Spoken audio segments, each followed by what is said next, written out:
本当？見えないでしょ？どこにいるのかな？見えないよ。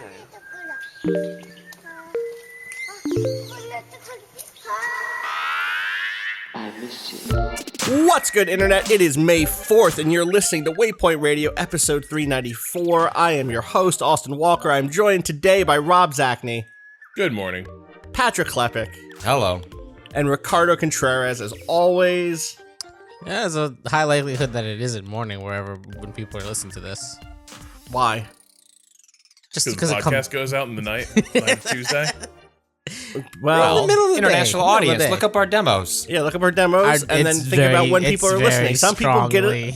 It's very Yeah, but are people? weighted. What's the numbers on when people listen, Cado? Oh, we don't got that data.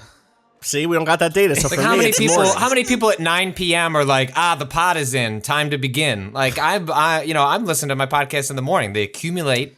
We over get the course we get of the some day. pretty first hour, a solid 5,000 in the first hour. You know, Okay, Don't give away that proprietary data, Cado. that's very important data. And that's everybody, actually. Listen, if Twitter jokes Just don't are any let people indication- know This it's is only stale. 5,000. wow. Yeah. Oh, it's extremely funny, and yeah. I was gonna say, according to the time in which jokes come in, it's always like 3 days after an episode drops is when people listen. Shout outs to Steve Kim for making the J. Jonah Jameson Pokemon Snap joke a reality. I appreciate that. How's everyone doing? I see you have a Bears great. jersey on, Patrick. Yeah, this I Not bought Stenny my Bears jersey. I bought my heavily discounted, was $150, now $25 Mitch Trubisky jersey. It's in. The pick is in. The pick is in. I was explaining to Rob that my family, friends, just like Mr. Trubisky, he's a good boy. He tried. It didn't work out for him. He seemed like the nicest person on the planet. So Sure. I'm now beginning to hoard Mitch Trubisky paraphernalia to just surround myself, to annoy the people in my life, and also to start stocking up on Christmas and birthday gifts to give for years to come. To celebrate And- the Trubisky era. You know, Yes, it's like, yes. yeah. Uh-huh. And it slowly become a Trubisky truther as time moves forward. Like, well, actually, what Bears fans have done. Trubisky. Well, I think Bears fans in some way, Rob, in the dead of night, you've thought about this too. They're like, man, if Cutler had been on this team, it could have been pretty good. And actually, anyone that was watching Jay Cutler play for the Bears cursed on a weekly basis that man was trash. And he is a trashy human being. That part caught up with him eventually with his football playing. But anyway, yeah, the Bears got. Rob and I were talking before the pod recorded, but Justin Fields, very excited. It's exciting. The Waypoint Radio football family now has rookie quarterbacks to root for, to convince themselves that this time things could be different. But at least in this situation, Austin has a Super Bowl in the recent memory. Even if the plane crashed immediately after. The thing is, at this point, I would love the Eagles to get another Super Bowl victory, obviously. I genuinely think that we have a decent team. That's said with the confidence of 1,000 suns. You know, I genuinely think we have a decent team. But at this point, I'm you know me. You know that I'm a communist. I want to spread the love around. I want a Bears victory or a Browns victory or a Vikings victory or a Steelers victory. And I know that saying Browns and Steelers together is not. Vikings. Stay out of the. I'm sorry, but this is the thing. These are the people in my life, and somehow the people in my life turned out to all be rivals, football rivals. It's again, I said Browns and Steelers, so that's already a rough one. There's no chance the Vikings are going to be any good. So go ahead and feel like that could happen, but that's not gonna happen. Austin, I think the Browns and Steelers is one of those rivalries that people in Cleveland are like, yeah, we're gonna get them Steelers. I'm not sure. That's the Bears and Packers. That's what Bears fans do. This is the year that we'll beat the Packers, and it's never true, except 1 year. The Steelers fans, well, at least one of the Steelers fans I know is also a diehard anti-Cleveland person, but it's not. You're right. It's not the same. It's more the way a bully is in a sort of orbit of their victim more than the way two rivals fight. So it isn't indifference. They like to win against the Browns. Oh, sure. They like to shove them into the locker. But I mean? I define more of my Bears fandom by rooting for Packers fans being sad than Bears fans being happy. Sure. It's like the greatest day of every football season is watching the Packers lose in the playoffs because the Bears aren't gonna get there. Right. So yes. I do have to comfort myself in that way. And I do like the Packers organization in a lot of ways, but at the same time, like I'm kind of gleeful every year as I watch them melt down over like, how could we have the best team and the best quarterback and it still goes so wrong? And now it appears to be going wrong on a really emotional, dramatic level for their franchise QB. So I'm real stoked for that. Because it is very much like it's a bit like, imagine Achilles is your quarterback. Like, he just wants to go sulk in his tent now. You drafted a quarterback. Like, he's not going to stick around for that. No, he's done. Anyway, Cado, go ahead. Please. We're hearing from NFL analyst Ricardo Contreras is on the line. Cado, what do you got for us? I literally had a question because does the Ravens Steelers thing extend outside of Baltimore? Or is that just Baltimore being really angry at Philly? No, that's a classic rivalry. Okay, that's like cool. one of the best rivalries in football. Well, because it inherited the energy of the Brown-Steelers rivalry. Of course. When the team was good. Because to win that Super Bowl, that organization needed to leave Cleveland. We didn't believe it at the time. We thought Modell was a bastard for doing it, but it turns out Art Modell just knew he needed to lead his people out of Cleveland. You're twisting the knife of my father's back so hard right now, Rob. He was like, I wish I could call him in. My really players deserve to feel the light of God's love. God, incredible. It'll be football season soon enough. It was fun to watch the draft, if only because it's nice to see events happening on screen where multiple people are involved and there's like a momentum. It's like, oh hey, here's a couple of days where there's like a thing going on in my life that makes it look different than the other days surrounding it. Incredible. I still found it damn near unwatchable though. Like, Patrick, I know that you were like, I only watched the first round. I only watched the first round. I couldn't. Oh, that's all I did. I turned it off after the Bears picked. I was done. I was there for the drama that I was personally invested in, and then my family was my daughter came out and said, "Please be quiet. I'm trying to sleep." And I was like, "Well, I'm sorry. The Bears have traded with the Giants, and Gettleman doesn't trade down." I'm sorry, Jessica. Excuse me.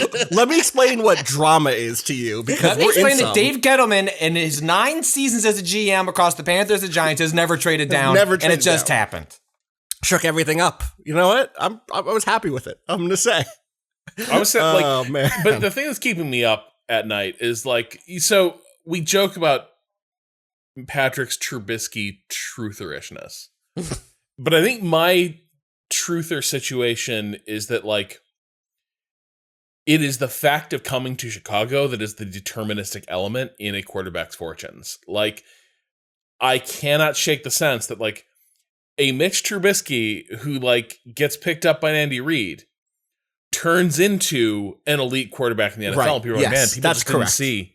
Yeah, people didn't see what Trubisky could do. Well, instead, he like there was no like the league actually decided, no, you are as bad as we like watched and felt him to be, and all he could get was that the Bills squinted at him and said, "Well, you kind of look like a bad Josh Allen, so I guess you can come here. Come on over, in case he gets hurt." Actually, I think we have avoided like that plot line, Rob, because I believe me, like that was where once we went from thinking the coach was really good to maybe the coach is really bad. It's like, well, maybe they're just misusing his talents, and I think the rest of the league decided that maybe he doesn't.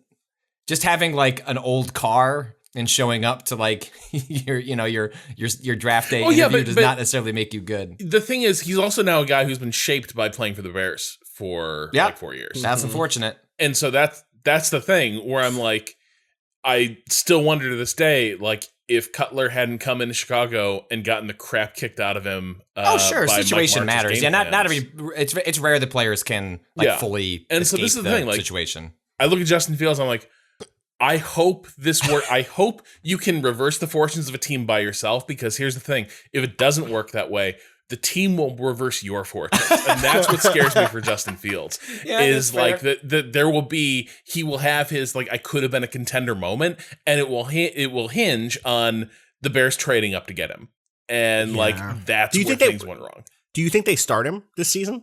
Oh yes. Yeah, not probably not. Sorry to start, but yeah, eventually. Okay. No, I mean Matt Nagy is already saying like, we're gonna do it like we did in Kansas City with Mahomes. Sure. And it's like, you don't have the credibility to sit on a good quarterback. Well, it's less like that people forget that Alex Smith went like 11-4 that year. Yeah. Like if the Bears somehow like kept winning, they'd keep him on the bench, and because there would be no call. But like if they're 3-3 going into the bye, like not coming out of the bye with the red rifle. I guess it's not. They're gonna snap that gun in half and start over.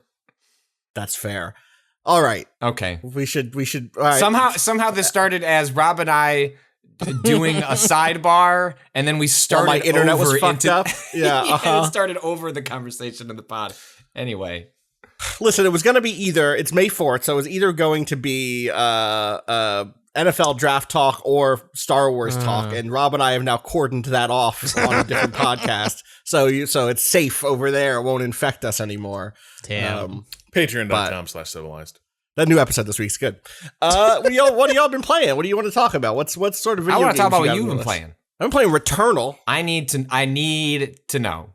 What do you need to know? I just want to read what you want to know. What we didn't talk about it because I was busy with my kids all weekend, and I didn't respond to your message. But the message you sent to me was, Returnal is one of the strangest games I've ever played, for sure. Which I don't know how to read that. But I need to know. keep trying to come up with a metaphor for this thing, and like let me just say it straight first, instead of trying to like walk there with an analogy. Okay.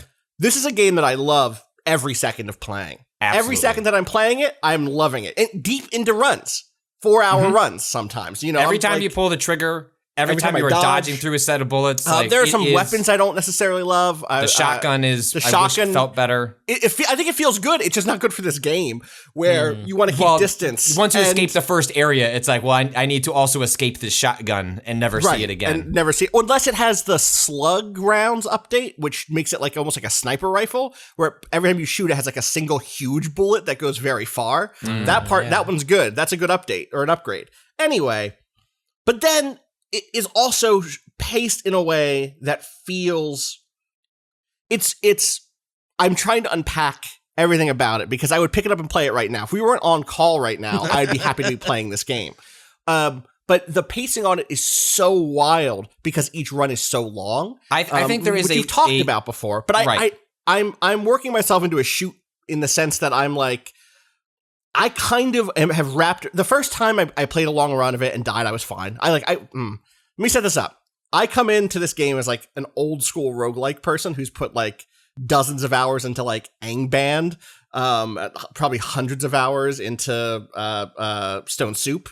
And so like there's like lots of old school roguelikes, you could play those games for a very long time. A run of Rogue is very long, is hours long if you're playing cautiously. So I don't mind the idea of going into a thing and dying. I don't even mind games that don't have progression between runs. Like that is like, again, that was like my bread and butter for roguelikes in a long time. So in some ways I'm poised to really like it. But I do think that the intensity level of this game is so high moment to moment that a 3-hour run in this feels like a 20-hour run in something else. And having that wiped stings a little bit more than it does in something else, especially when, and this is my actual complaints about this game, or things that they better fix, are things like I've had 2 crashes now.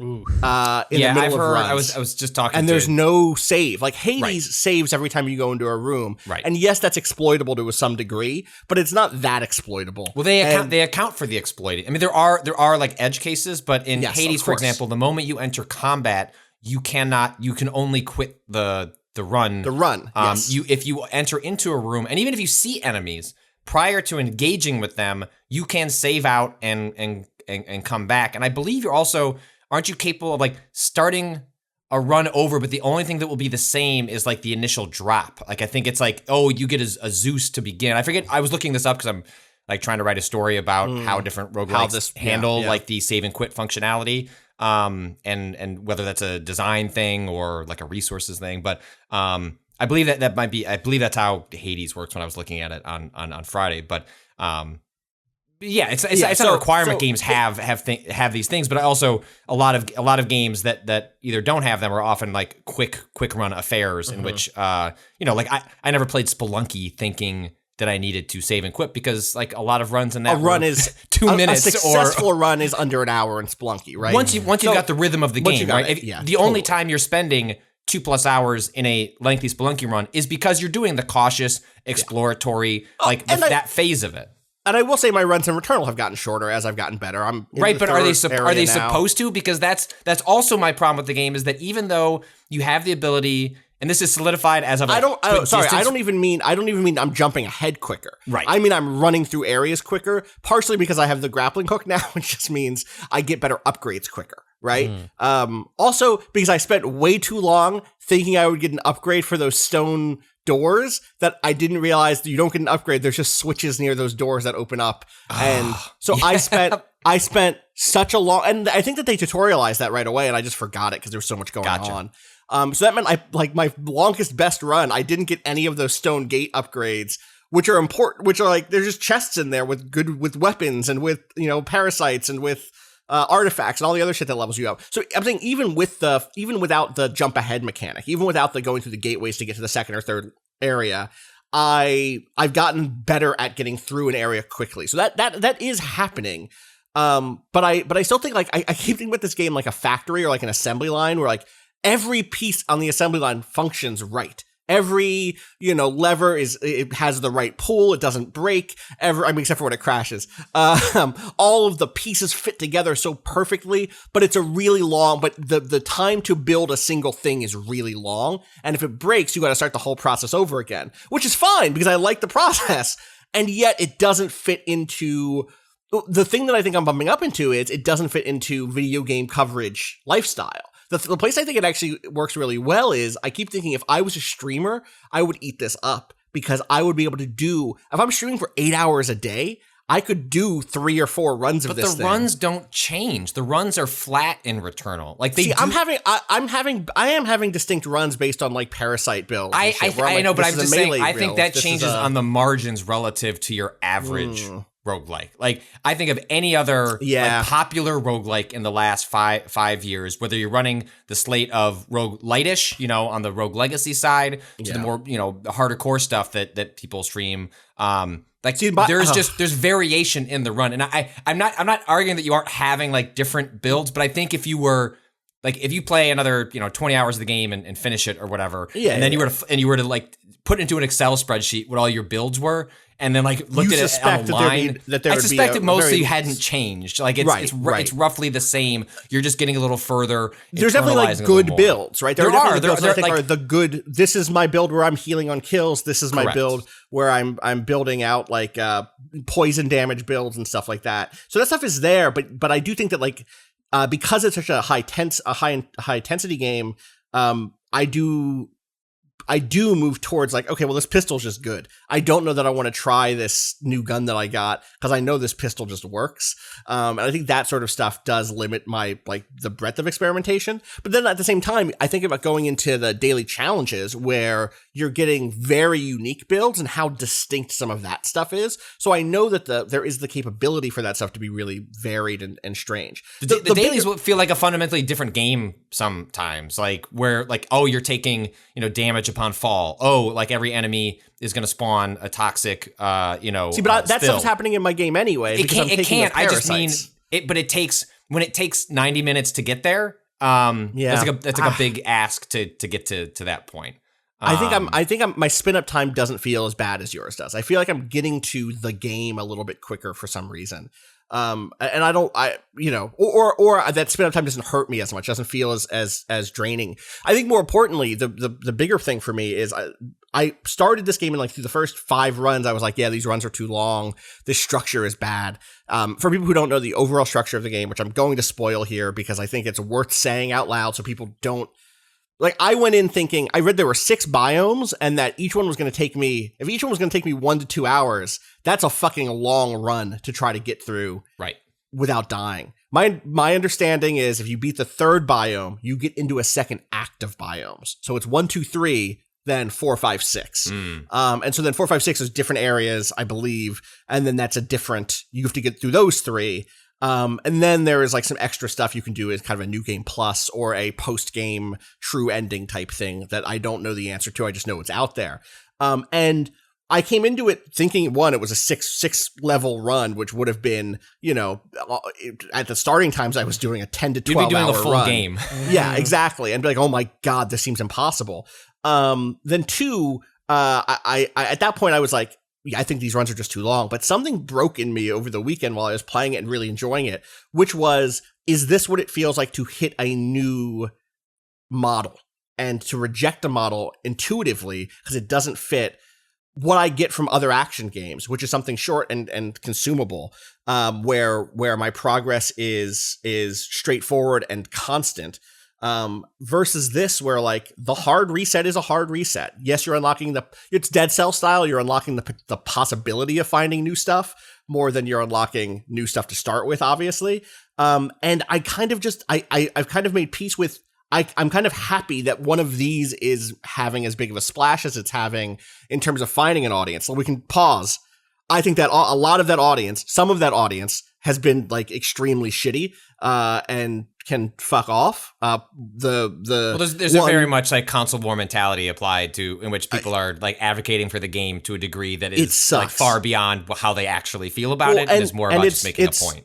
It's right. So like, and it's across a bunch of different spectrums, right? It's the people who say, even though this game has problems crashing and erasing multi-hour runs, there shouldn't be a save function because that would dumb the game down in some way, which is like there shouldn't be difficulty, sliders in Dark Souls times 1,000. The idea that there shouldn't be a way for you to save the game, turn off your system, and like go make dinner is absurd. Or just like, I only have 15 minutes. I'd like to like go check my garden in Nier.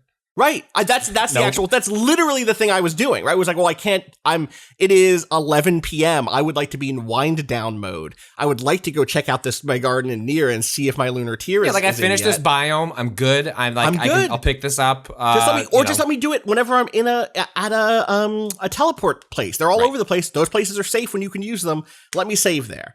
And don't let me save that save. If I load that save, delete that save automatically or whatever. But just like let me do it. And more importantly, that audience getting mad about that is like off the wall. And then of course, yes, the console warriors who have often been egged on by like reactionaries in the game space to literally go after people like Dia for writing a negative review of the game can extremely fuck off. Both the audiences and the people like Colin Moriarty who are like sending his audience at people like Dia. It's so frustrating to see the same playbook trotted out again and again and again, especially for something that is like, hey, this is just a neat game. And like that should be the end of it, but everyone's identities are caught up in it so much. And of course, they position themselves oppositionally to anyone who wants to ask a single interesting question about video games instead of just like, hey, does the shooting feel good? It's depressing that something that I'm enjoying a lot. It's depressing that it's happening. Full stop. And also, I should like credit to like Housemarque. Period. Like, they're not appear to be engaged. Like there was a Reddit thread in which one of the popular threads was a fan being, a player being like, hey. Like, people should stop being so toxic about folks asking for just the ability to, like, save out of a run and come back to it. And, like, Housemarque put on their Twitter, like, hey, we're aware of this. Like, people should, stop acting like this. Like, and we're monitoring how players are reacting. And, like, it's like they're not, like, turning around and being, like, actually, all these people who are making a fairly reasonable request are shitty non-gamers. Yeah. Like, I don't know that they're going to implement. Which we've seen happen before. We've seen that exact style response. There would be a financial and ideological, like, and cultural reason to double down on that, because it probably would benefit the game more to stake out that position than it would be to say actually like, someone wants to check out, their garden near, should maybe be able to do that in the middle of a long run where they're being meticulous. I think the smart long-term play is to like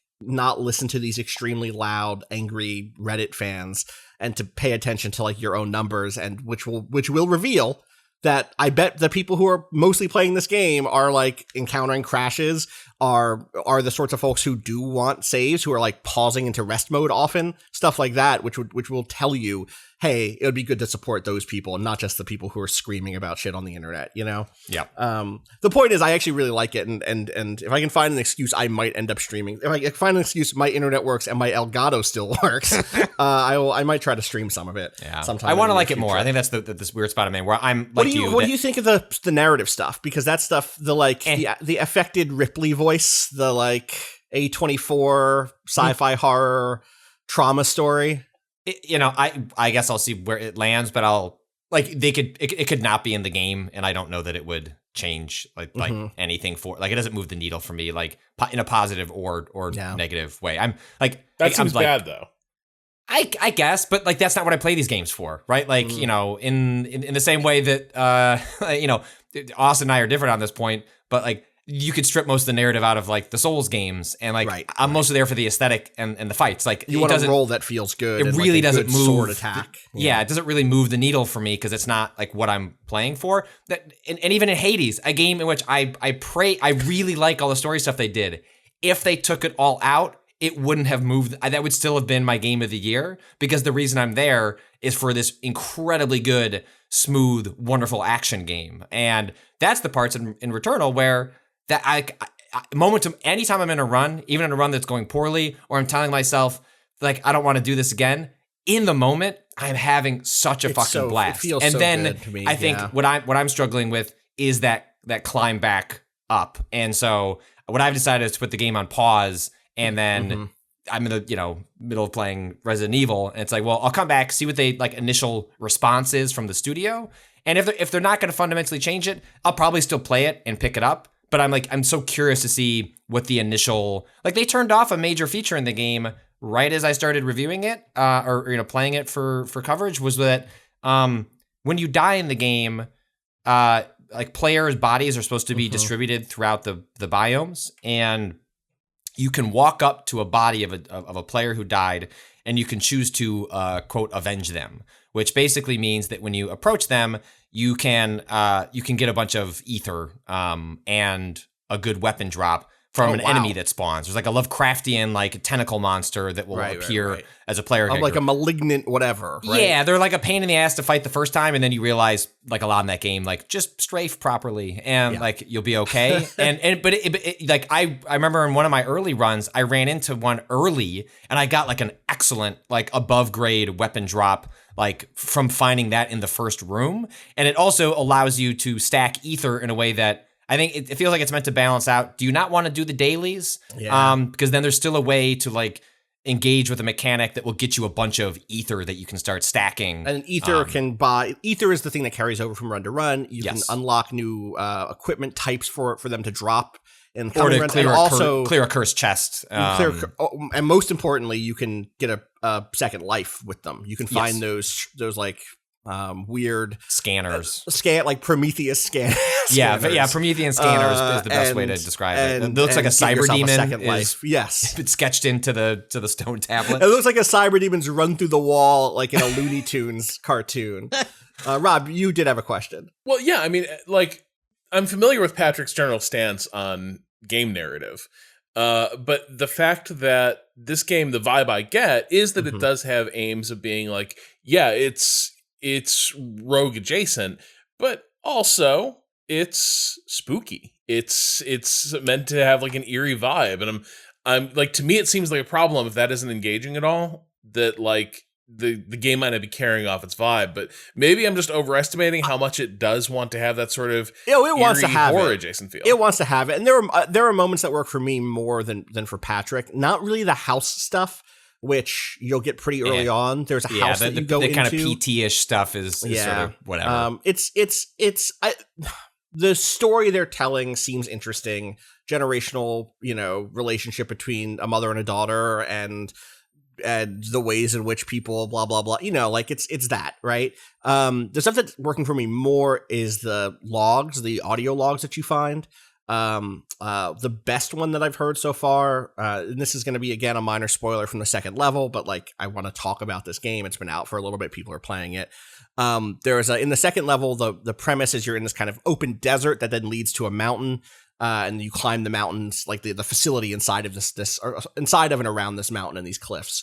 And I found an audio log that was like, it's your voice. The audio logs are all your character voicing things from other runs that have theoretically happened or will happen because you're stuck in this cycle of return. In it, she goes from being, she's like, I understand now why these people have been driven to rage. These are the people who failed to ascend the mountain, and in failing, with such importance associated with the act, they've lost who they are. But I won't. I'm destined to climb this mountain. And like for the first time in any of these, she gets this like very strange tick in her voice, in which she ends up saying basically like, I am the chosen one here, and she's a gamer. She's a gamer, and then the her in the present is like, That's not who I am. What happened to make me like that? And yeah, the answer is Housemark added saves, and then she said, "No, I won't download the update. I'm going to do it. I'm a true gamer. I'm going to ascend without saves." I'm different. But that stuff works for me. The sort of like what's happening with this ancient alien species. Why is this planet like that? Finding their old artwork and putting together. Why are you like this? Planet, why are you like this? I mean, I like that stuff. Like I enjoy finding out. I just don't. Again, it's not a motivator. My measure is just if that wasn't there and I just had the creepy environments with none of the additive like storytelling bits, like But you don't at the end of the day, the thing is the creepy environments are storytelling bits. Like the version of this that doesn't have story. It looks like Super Stardust, except you're like it looks like Rez, right? And Rez has story, but it doesn't have the sort of, isn't character first. But like imagine a version of this that just looks like the rest of their games, and you're jumping around and techno music is playing. I just don't think it's transformative. Game. Like in Hades, I do think it's, even though like I know what I want, so I go into those games and that's what it is. I don't think it was like transformative to Hades. I don't know that it's transformative to Returnal. That said, I'm glad it's there. I think more people are trying this game because it's present, because I think the existence of any kind of storytelling is a motivating factor for players to try. But I don't think it's going to do the thing Hades does, which is like it gets a lot of players over the hump. Also because it's just way harder than Hades. Yes. I will say, the thing I do want to note, and I think this is actually really smart on their side, is I think that it's a game that intimidates as much, if not more, than it harms or than it hurts you. I think the designers have done a really good job of making every enemy seem like it's always going to fuck you up immediately, but they're actually... Again, like arcade games are their kind of foundation, and this has that same thing of like, if an enemy's in front of you, it's going to attack you once every 7 seconds or something like that. It feels like it's going to attack you every second, but it's actually on like a timer effectively, where it's going to shoot the blue energy balls at you, or it's going to charge up a laser and shoot it at you, or it's going to jump at you. But it happens at kind of a slow pace, and getting good at this game is often about not burning down a single enemy, but juggling the ones who are about to attack you, or knowing when to burn one down and like knock it out of the fray, but trying to remain as calm as possible and as distant as possible so that you can, like you said, always be strafing, dodging incoming attacks. Well, and the most fun is when my favorite arenas are in the first.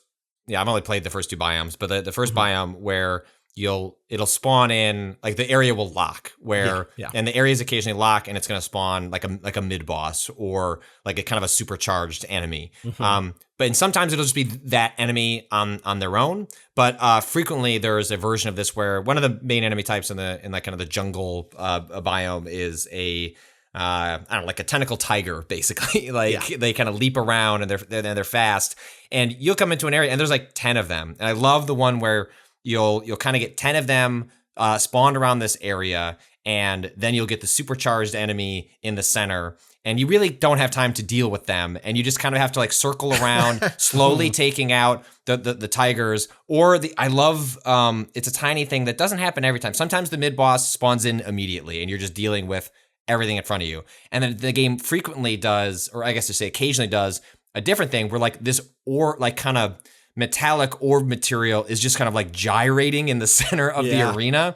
And it's basically a countdown. It's like, hey, you have a minute to clear as much of what's already here before the boss, like the mid-boss, like drops in. And it's basically like a silent timer. Like in a different like a more transparent arcade game, there would just be 30 seconds, like bonk, bonk, bonk. And like that is happening. And you see the metallic material changing. Like it's taking shape as like the creature is being sort of like summoned or spawned into the area. And you're like looking at your mini map, like trying to find like the one, Cthulhu tiger that's like evaded you. And I really enjoy that stuff is great. Those are like really fun encounters that even when you've done them for the 10th time, like the mechanics or like the behaviors of the creatures are interesting. Like they really use elevation. This is what I mean when I say the story is in the artistic design of the game. Yeah, for sure. I mean? Like the world is there. I know what you mean. And like that's where I get the interest more than finding another going into like a new biome and being like, what is the new enemy type here is extremely fun. The first time you fight a kind of humanoid enemy in the second biome has like a really good like moment attached to it. And that stuff is cool. It's like then they just become the alien. A random one that you find like in that moment when you're just like, oh, that's not a like in Returnal when you finish a boss, you don't have to fight them again. It's just it's optional. You can seek them out, but you don't have to you don't have to do it again to pass through to the next area. But then realizing like, that encounter you're talking about, because I don't want to spoil it because it's kind of a world building beat. Is like, oh, you'll just enter into a room and it's like, oh, they're just a mid boss. Like, oh, there are 7 other enemies in here, and then also one of that these. one, and maybe even 2 of these. Sometimes it's great. I love it. Love to have to juggle these motherfuckers. Anyway, I'm really enjoying it, and we'll see how I am very curious to see how they respond to the success. I think it's success. It seems like it's success. It seems like talked about, but I don't know.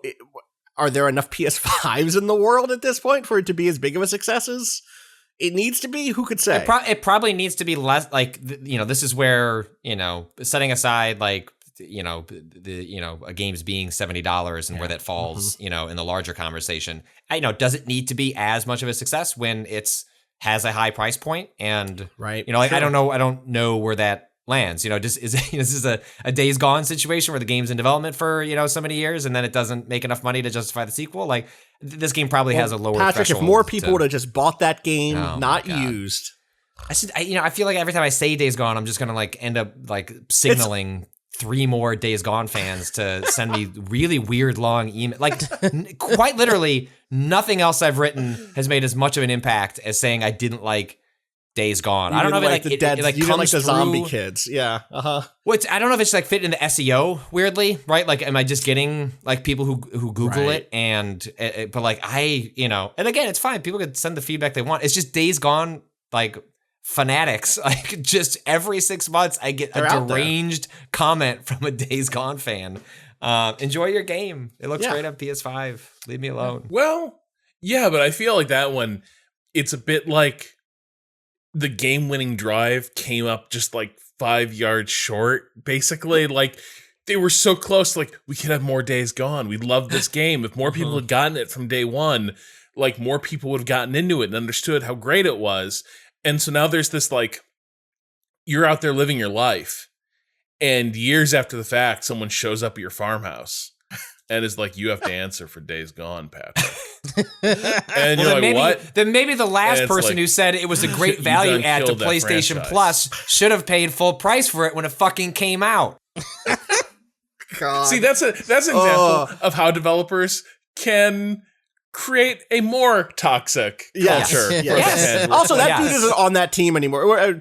Just to like not subtweet this, someone who was on that team went on another developer's YouTube stream and talked a bunch of shit about people who pirated Days Gone, which no one was. I think I already said this on this podcast. Those people weren't going to buy Days Gone. The people who pirated Days Gone were not like, should I give this game my money? No, they were not that. And also said, people who say they like it because they got it on PS Plus, like you should have bought it at full price when it first came out. Show the games you love support games you love. And it's like, that's not, no one had played it yet. They couldn't have loved it. They didn't know. And all the reviews are pretty bad, pretty mediocre, not bad. Yeah. So I should just say, fuck that guy specifically. I know that there are people on that team who are like trying to build something else now at this point, probably, and don't need that heat. And I actually would have liked to have seen it days like I playing that game. I saw the blocks of something more interesting. It's just the thing that came out. It felt, you could see, oh, this was a long,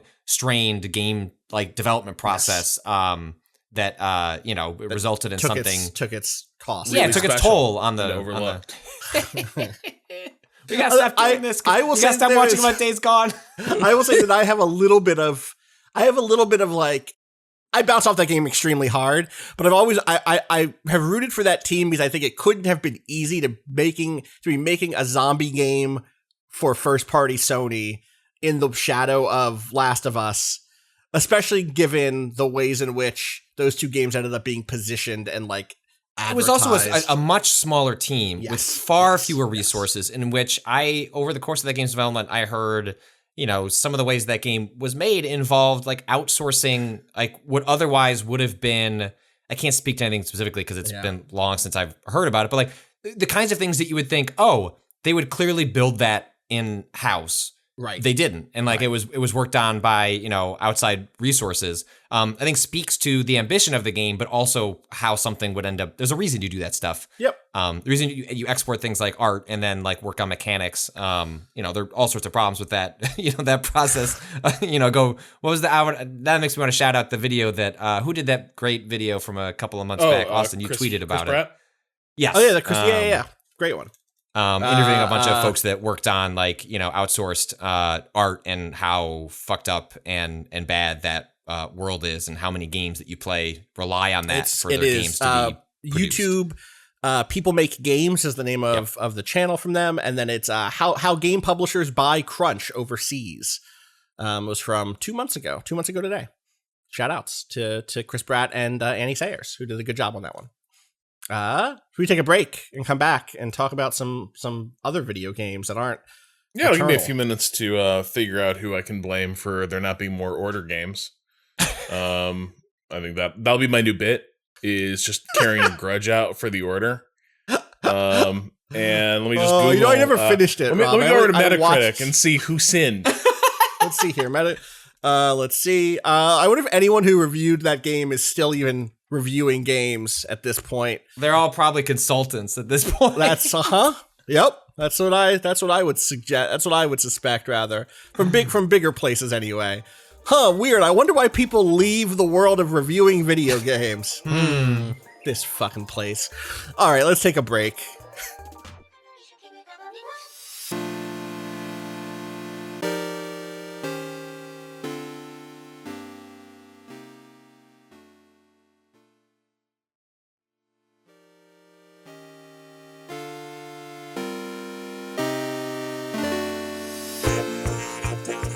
.63 on Metacritic isn't too bad, Rob. It's pretty bad, though. It's pretty bad. It's no Paddington. It's no Paddington. The Paddington 2, the greatest movie of all time, right? I should watch those movies. I hear those movies are good. Yeah, I've heard they're really good. I tried to watch one of them with Jessica, and she got bored like 15 minutes in. But, wow. So I guess maybe can I submit that as a review to You'll even it out. You're a critic. Tomatoes? Yeah. Uh-huh. Well, this is my old friend Kill Screen. Let's see what they had to say.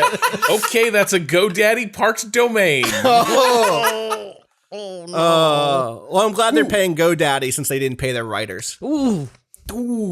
I don't fucking have any. Listen, leave it in. No, I just didn't know. The people. I mean, some right. I mean, let me be very clear. Allegedly, a lot of writers got paid over the course of it, but also allegedly, a lot of writers left that place with unpaid invoices and their pay was extremely low. Yeah, but listen, I've gone through that. I've gone through that. I've been the writer who gets paid jack shit to write really good pieces for sites because their budgets are bad.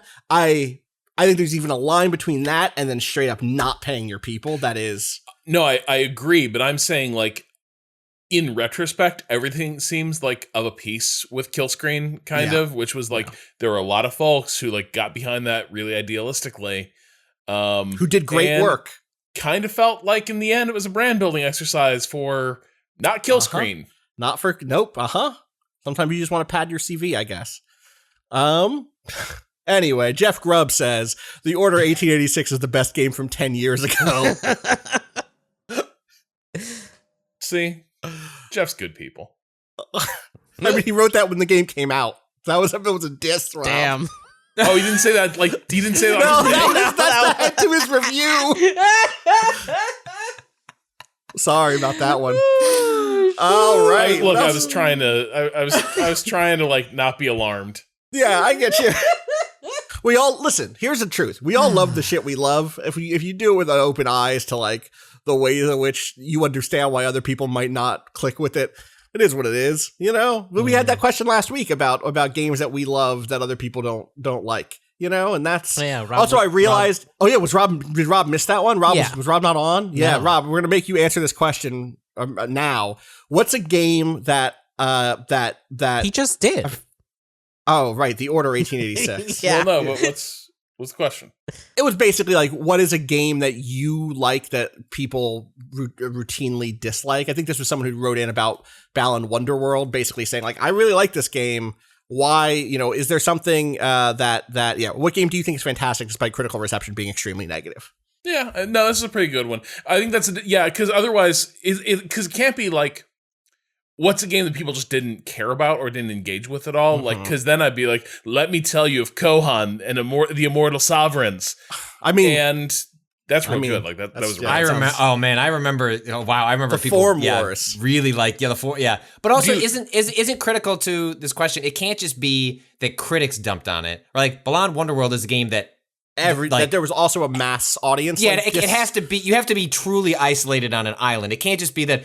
The critics didn't care for it, but like, because Days Gone, like the critics didn't care for it, and it amassed like a fan base like fairly quickly that like it grew over time. But I feel like that one was like there was a split on that one, whereas like Balan Wonderworld was very much like everyone was holding hands as they like threw it off the cliff. It's like the opposite of giving your energy for the spirit bomb. Is everyone lifting someone up on their shoulders and throwing them off the cliff. Just a ritual purging. Yeah. Of this game. I realized also I think I said during the answer to that question last week was like, I think we have to go back to like Super Nintendo, Sega Genesis era of stuff for me. But I really skipped over shit like Gun Valkyrie for the Xbox that I was like, this game's good. I don't know why it reviewed so poorly. Keep talking about the controls to this game. Actually, they're really intuitive. They're actually super. Yeah, exactly. That was exactly me. Or every FromSoft game before FromSoft was popular that I liked. All the Armored Core games. Like Ninja Blade. Atogi. I guess people kind of liked Atogi, right? Did people like Atogi? Atogi actually got, of that like trio of like Xbox exclusive, there's a handful during that era that they like just paid for. Atogi had like it looked spectacular at the time. So I think that game cool. actually compared to a Gun Valkyrie, I think Otogi's been one of those games that I didn't play at the time and have just quietly waited for it to get a remaster. They should remaster Atogi. That's what they should do. Anyway, they're not. Elden Ring is maybe not coming out until after March 2022. So I'm sure. Don't work on the Atogi remaster. Like, just finish Elden Ring. Yeah. Did you see the recent Elden Ring daily update? Was they added GameStop got new cardboard Elden Ring things, Elden Ring like standees, but it's just the text that says Elden Ring. So it's not like it's nothing. There's no new art, but. I did last week I did a Elden Ring daily update. If you want to read directly from a quote from an email from a source that I asked about Elden Ring, then go watch the Elden Ring daily update that I did for April 28th. I think that was the date that I Damn. did. Apparently 6 seconds of Elden Ring.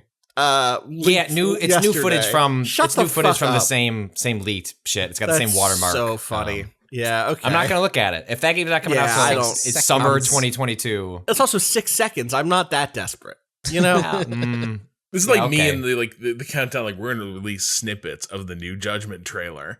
And I'm like, I'll just wait You just I'm wait. good. You have to finish that game still. Have you? Where are you at on it at this point? I haven't played it much in the last week because I got into something else. What did you get into? Classic Rob Zachney. So, Rob you know how Zachney, sometimes Kohan you're like- Immortal Sovereigns. dude, I can't. I brought Kohan up once, and I was talking to Bob Kaleko, who's GameSpot, and has worked in marketing around the industry for a while. And he was like, "Oh, Jesus Christ, you Kohan people!" Like, apparently, even back in like GameSpot, like 10 years, 15 years ago, Kohan people were a weird cult where he was like, nobody gave a shit about it but them, and they would never shut up about it. Which is, Everyone else is too busy playing like Warcraft 2 or whatever, right? They're contemporaries. yeah, So and that's probably why the RTS is. no, they're not actually. Was Warcraft 3 more contemporary? Yeah, that would this is actually more- explain a lot. It's like after Total Annihilation, Yeah. right? So I'm trying to think here's the through. issue. This is the thing. Kohan, I will admit this. Kohan looks It like look- it is a contemporary It does. of games it was not contemporaneous with. Yeah, I no think wonder. if you compare it to its actual contemporaries, its lack of appeal becomes a little less mysterious. Yeah. But that's because people like, oh, now we all love the sprites. Ooh, pixels. Give me more. But here comes beautiful little Kohan with its handsome little 2D sprite Beautiful art. little Kohan. And people are like, fuck this game. I wish we could bring back, what was the video series we used to do where we had to talk about a game for like 4 minutes, which is no time at all to talk about a game? Those were so good. What was that called? What was that I don't series? remember. Vice Guide to Games. Vice Guide to Games. Yeah, Guide to Games. That was a brand that we sort of did stuff with. Oh my god. Well, one day we'll tell the whole story about why we did so much weird short form stuff. I mean, the story is the people who were here at the time thought long form videos for games wouldn't do well. And no matter how many times we pointed at like 3-hour long video essays on YouTube from people who like did super deep dives on games that seemed like no one would care about and they got millions of views. Look, People here were just like, and these people are all gone now, we're just like, no, we think you need videos to be under 5 minutes to get an audience. Anyway, they were fun to I do. could have made my 5-star runtimes pitch. That's the thing. I need That's to what like you need to do. put me in, coach. Yeah. Okay, now I know we're a games website, but what if 18 hours on Jane Austen adaptations, huh? Huh? This podcast Is that have good growthy? numbers. That's, I mean, it depends on how you're counting. Anyway, what have you actually been playing, Rob? So I have Judgment just really put me in the mood to hit things with bats. And so it was time to get into MLB the Show 21. Okay, good. And let me tell you about the real Dark Souls of baseball. Trying to be a two-way player. So So here's a little bit of background. Two-way players, guys who were like both like pitchers and power hitters, were common enough in baseball's infancy. Babe Ruth was a great pitcher before he was known as a renowned slugger, but like this was kind of a pretty common archetype in the earliest days of baseball, like 100 years ago. And then everything gets specialized, as often happens, and this type of player becomes much more rare. Doesn't get completely eliminated, but it just becomes much harder for people to make a go of it being good at stuff like that. And usually there'll be a push at some point to specialize people in what they are best at. Because you'll see the highest returns for that kind There's of a player in MLB right now. Otani. Patrick, Yeah. yes. Okay. He's That's getting the thing. there. He's Shohei building. Otani Is extremely has fun. brought it back. Yeah. Admittedly, there was an injury like right away. We were like, this is really exciting.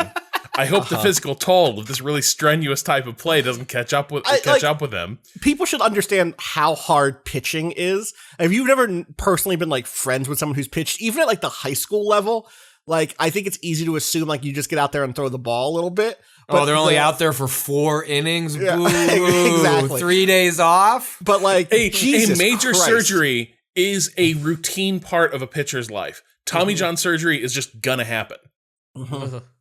It's just a question of when. The recovery period between games is wild. Anyway, I'll let you get back to tell me about this is why we don't get many. two-way Yeah. players in baseball. But like I think a few years ago you would have said this is basically just not a thing. Right. And now, like, there's two things with Otani. One is that he genuinely is really, really good at playing both ways. But two, people discovered, like, fuck, this is exciting. People love to see this. Like, it's a great story. And so I was like, I too can be a two-way player in MLB the Show, which is, it's a career fantasy. Whatever, who gives a shit? I'll be a two-way player. Yeah, of course. The game is really aggressively trying to encourage me to maybe specialize. The game knows what I'm doing. So the way MLB the Show 21 works, I didn't play for a couple years there, so I don't know how much of this is new. The career mode now has a ton of little fake sports TV segments, where like it's got real pandemic era sportscasting vibes, where you'll have two people clearly in their home offices talking about the events that are happening in the fictional league in the show. And after you create your player and you sort of set their appearance and their stats, and you pick out like there's a little bit more like an RPG perk system where it's like you sort of pick your you spec out your character with a loadout of perks that are pretty marginal. So it's not like you can completely reinvent your character just by changing a few like slots in your character build. But once you create your character, you are drafted and you are sent to AA, because in Major League Baseball, generally prospects spend a pretty long time playing in the minors before they're called up and turned into full-time pros. And a lot of guys sort of end up spending a lot of their careers sort of swinging between AA ball and the majors. I was sent to a minor league franchise. I got drafted by the Cubs because I was like, I hope the Cubs draft me. Yeah. And I do now. Was that a smart decision, given how often the Cubs are playing designated hitter games? So the use of a two-way is not players. really, yeah. Maybe not, but I was like, I want to be a Cub, because last time I created a character, I ended up stuck in Toronto forever, and like, who wants that? Cado, what are our demographics in Toronto? How many Canadian listeners did we just A offend? fair amount. They know. They know. Wow. So I look, the Jays are not where it's at. The stadium is not where it's at. It's not a great vibe. Point is, I decided making this two-way thing work. But here's the thing. The way MLB the Show kind of works is there's your character gains stats for just doing stuff, right? So if you have good performances, your stats go up by a lot. If you have mediocre performances, they can go down sometimes or go up by a little bit less. But the main thing is that the way the entire promotion to the big league system works is that if you're specializing, just by default, you're kind of going to rack up a lot of points doing the thing you're good at. If you're not specializing, you are running into the classic multi-class character issue. Why would anyone recruit you instead of a good hitter or a good pitcher? Right. What are you actually adding that you could do both okay? You're the best two-way player in the minors forever. Yeah. And so I was like, whew, this feels harder than the last time. Last time I did this, I had more of a like power hitter guy, and that's all he did. So it was getting kind of really silly, where I would just go up there and like hit square to do a power swing and just tattoo that thing out of the stadium. I was like, man, like hitting in this game is easy. And now it's like I can hit that ball as hard as I can, gets beautiful launch angle, gets out like to mid center field and just falls dead, and like it's an easy pop up.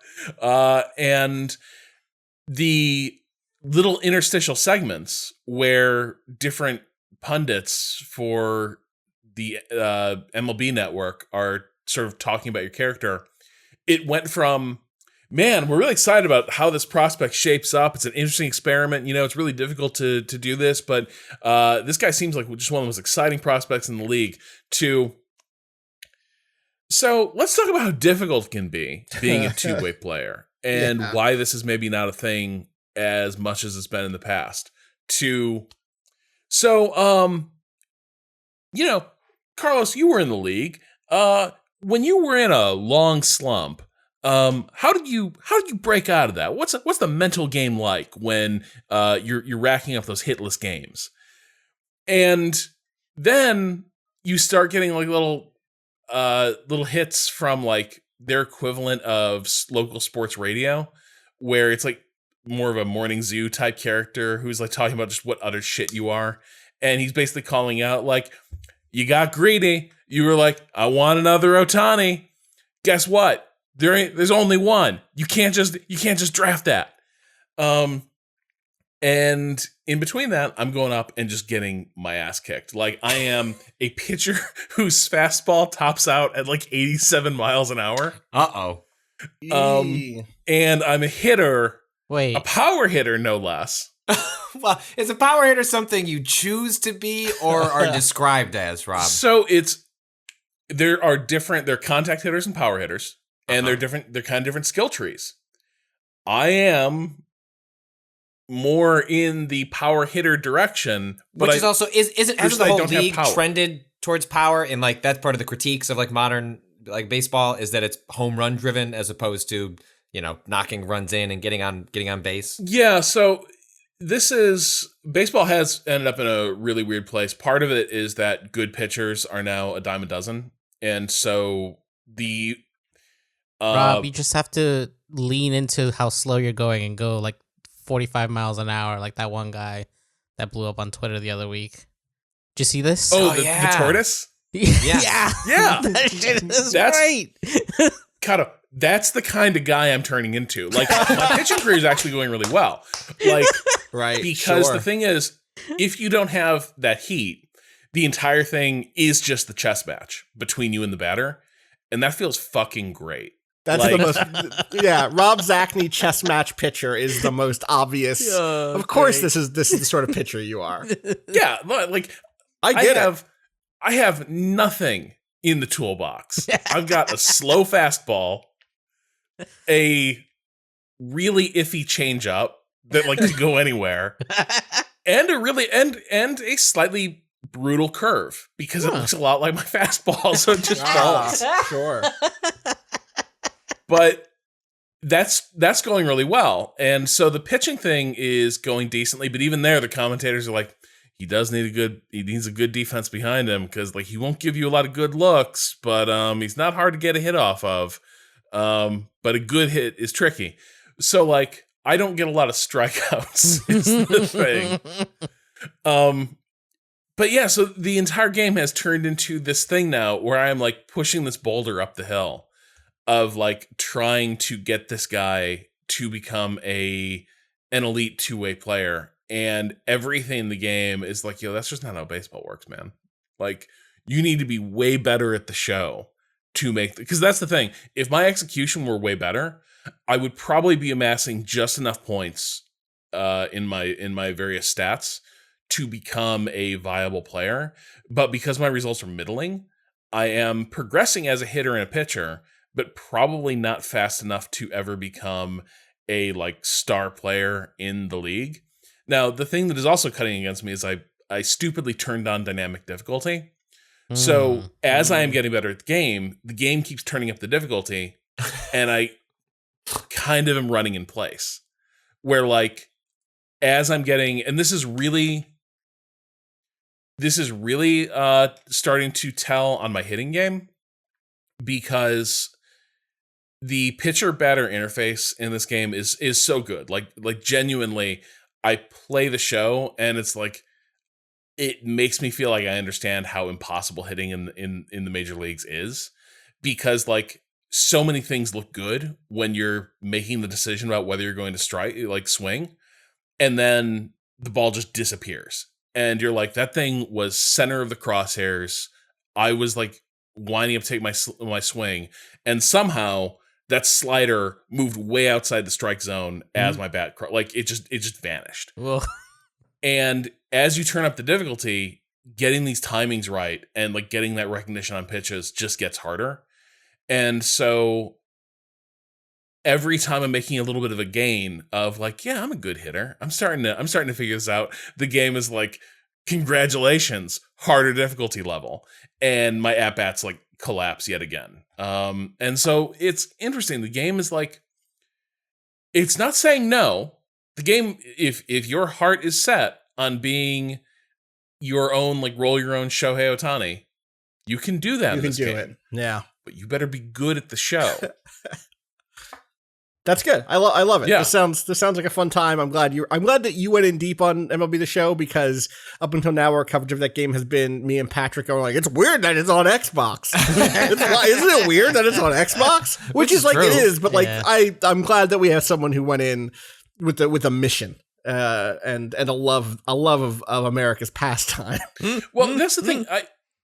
I think I like baseball. I don't love it. Like baseball is a really tough game to get into. The games are slow. That's true. The dynamics bad of spectator sport. Well, Well, it depends. there are different It depends types of spectating. In person, like most sports, baseball's a lot more enjoyable in person. I think like they're like that one benefits the most from like the spirit of being in a place at a stadium. Yeah. I have found. But also there is no. Baseball is also great as a like background noise. Like I love, I will just put on even when the Cubs aren't playing, and they're bad. So when I put them on, I'm not particularly interested in the moment to moment anyway. But like I love just having a baseball game on in the background, and then I can just kind of like there's a looseness to the commentary because there are so many games that it's rare that something in the main season before we're in the playoff hunt. Before we're in the end of the year and before They we're have in to the playoffs, talk. They just have to talk. You get to know. This is why you get the rabbit. One of the biggest zoom in. offseason storylines for the Cubs was the fact that one of their local play callers, who has been covering the team for ages, went to go cover the White Sox, and like that was like more than like the fact that multiple star players in the Cubs are kind of fading and are probably going to be traded mid-season. Like that's the thing that broke people's heart, because you grow just as much an affinity for those play callers, those color commentators, as you do, especially when your team is bad. Like you like listening to them talk about your team, and like I think that's just unique to baseball, because I mean I don't watch hockey, so but like in those sports that I follow, like that's you constantly are spending a lot of time with local announcers as opposed to broadcast announcers. hockey. It's the difference between it's too fast. I was going to Like, say yes. Baseball has podcast elements to it, where like there are long asides where like Yes, they just stop calling it at bat because it's not interesting. This is the difference between someone who is streaming Returnal and someone who's streaming like Stardew Valley, right? And like sometimes you want that chill Stardew Valley vibe where like, yeah, their voices are happening. People are hitting a ball, like stuff is happening, but it's not happening at that pace where I need to. It's great, put it on to do some chores, clean my room, do some spreadsheet work, like very backgroundy sort of spectatorship, which is also the way I've gone to a baseball game, it feels. I'm mostly to hang out with people, have a hot dog and a beer, and like just kind of vibe more than I'm like on the edge of my seat about the result of a game. Because again, especially if you're paying for the cheap seats in the bleachers. Yes, exactly. Yeah, exactly. So which I would love to do. That would be great right now. I would love it to be in the cheap seats, just like hanging. Jessica is old enough that she would be fun to take to. Like my youngest would not be fun because she would just want to walk up the stairs for 4.5 hours. And I'm not saying Jessica would like sit down and watch the game, but she would get something out of the experience of like going, and like, so Wrigley they're doing like 25% or something like that. And my wife and I are vaccinated. So I've been thinking about that, if there's a way we can sneak over there. And especially, hey, if they're bad, well then the tickets are cheaper than ever. So Sure. But the thing I would say is like baseball does have its issues as a spectator sport, but like I'm not super into baseball, but I like this game a lot because it gets at a lot of what is. I think baseball is one of those games that's very easy to think like, man, I wish I'd get into that, because it's a really well understood game. The strategies are interesting. The dynamics of both at bats are interesting, and then sort of the metagame of like setting lineups and the sort of front office moves that you do to build a team. But actually watching an individual game, one, there's so many of them, the stakes aren't really that high.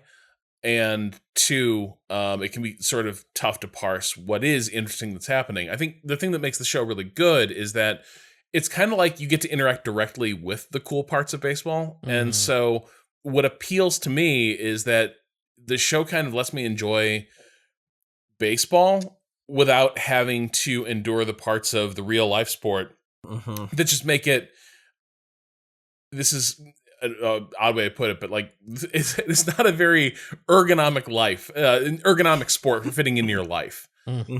Because it requires a lot of investment to sort of follow and care about this stuff. Whereas the show, you can just get right into that good stuff, in the space of an hour. And you play baseball as a game of series and runs. And so a thing that in the real world takes weeks to unfold, seeing a crucial arc of a season unfold, in the show, that could be just a hour or two. And that's pretty cool. Yeah.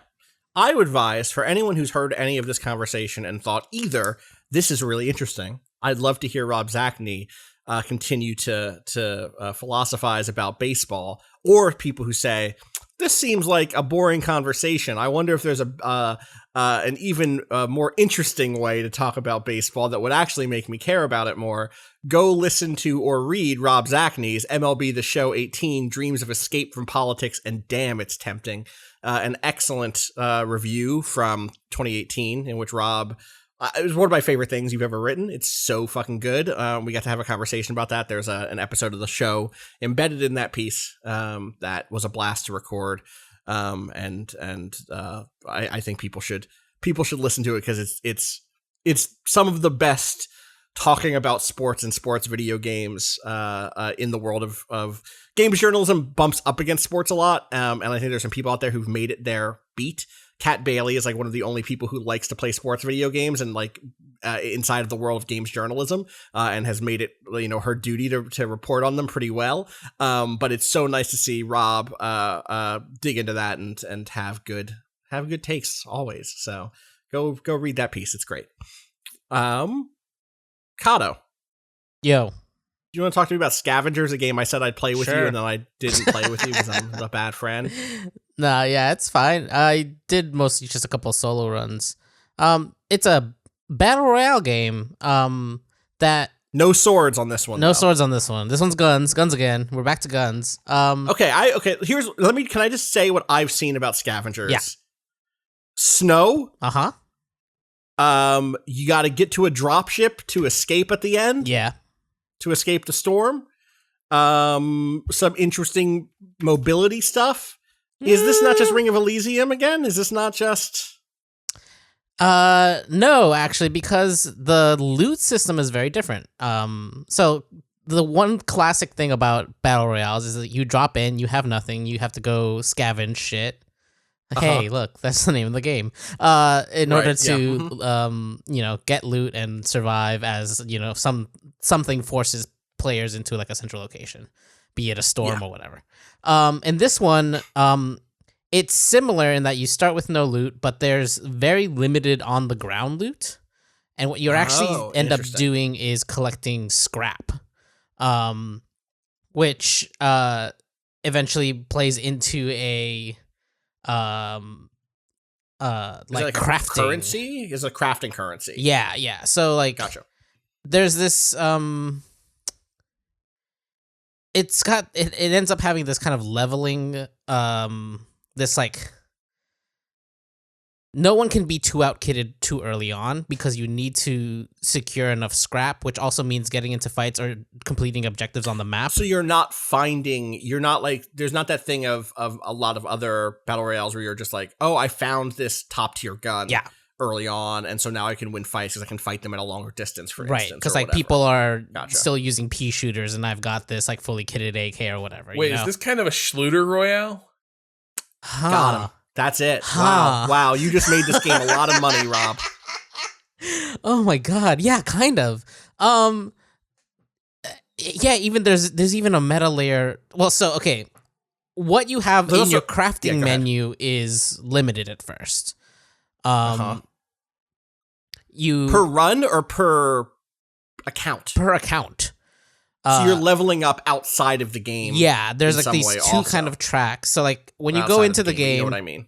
yeah. When you go into a match, you're running around. There's like two tiers of loot. Basically, there's like white and green, like if you're using traditional colors that go from like Yeah. green, blue, orange, purple, or whatever, yellow, purple. Mhm.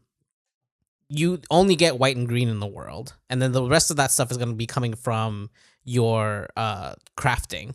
But in order to get materials, you also have to do. It's a PvP VE, so there's like AI enemies I'm out listening. in the world. Yeah. Yeah. Okay. People I can actually kill. Yeah. and also on top of that, there's a stamina food resource and a heat cold It's cold it's out cold here. out Yeah, here sure. resource that you have to manage throughout. So it's mostly about picking and choosing. You get kind of the spots where each of these things exist on the map, it's marked out for you, but they're spread out enough that you have to kind of make choices of okay, look, I could maybe make it another resource, another looting loop before I really need to eat. So I'm gonna go to this one that has high scavengers, scraps, instead of the one where I could probably get more food. But then if your stamina starts to run out, you start to get really kind of uncomfortably sluggish. Honestly, that's the one downside of the whole game to me, is that I think the movement feels a little bad. Most of the time, okay. It can feel really good. Sometimes it's got that. I've seen some good sliding down hill stuff and stuff like that. That's the best stuff. If you have any sort of downward incline, sliding down that and then jumping at the end to get this little boost off the end of it is really good. But anytime you're going uphill or on flat ground, it feels kind of a little slower than it should. And okay, add on to that, if you run out of food, then you're fucking. It's horrible. Crawling. Yeah. Okay. So I mean, I need to understand the basic structure of this thing. So you were saying you only have basic and then slightly better weapons available to you to craft to begin with. Or that's what you're finding in the world. Anything bigger, anything higher than that, you have to craft. Are you crafting per game session? Yes. Or are you crafting? Okay, so you're not crafting. It's not what's that, Rob? What's the one from some of the Stalker devs called again? Why am I blanking on this? Tarkov? Yeah, Escape from Tarkov, where you're doing you're not doing in between game session crafting, where you're you coming are in with also. anything. Are you coming in with those guns? No, it gets added to what your crafting tree is. So at first, I see your crafting tree there. Also, this is class based. I might not like this anymore. keep. So I guess here's my question: is there a situation then in which I'm loading into a game where all I can do is craft white and green guns, but someone else in my game can craft orange guns? Yep. Why do that? So then I'm going to lose that fight. Wait, that goes back to the thing you were saying before. But in the early game, if you find them and kill them, right? It's in the end game, you're going to get out. Hold on. We're getting ahead of ourselves. Yeah. So the way that you unlock those things is through research, which happens in between matches. Sure. Which has real-time clocks that you can pay to make go away faster. Yeah. But are normally all the clocks so far this is go play another match. It'll be done when you get back. Mm-hmm. But so the research is how you unlock new things to craft, right? There's items, new guns, and also this game is class based. The classes have each their own ability and a signature gun that is good.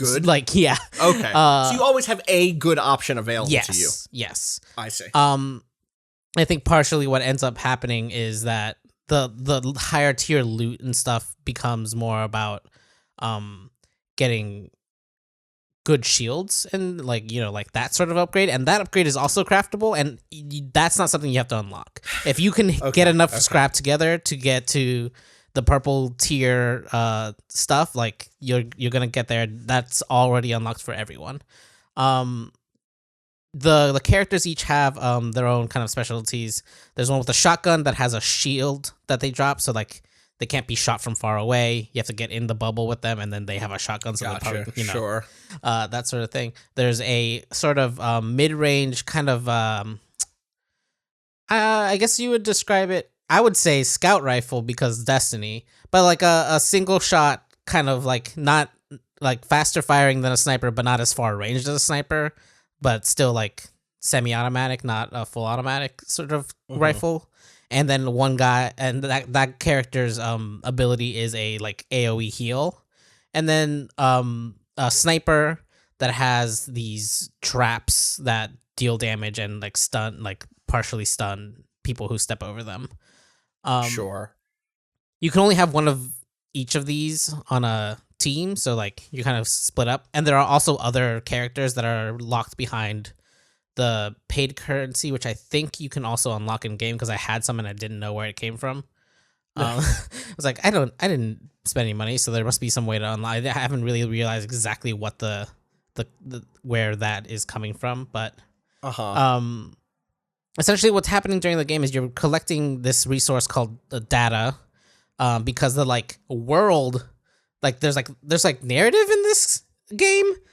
You start off in a tutorial mission where like you get introduced to the kind of world where some scourge has happened on Earth, like aliens have dropped, and a lot of people, like most of the people are dead. There's aliens running around. There's some humans still left alive that are making their way on land still.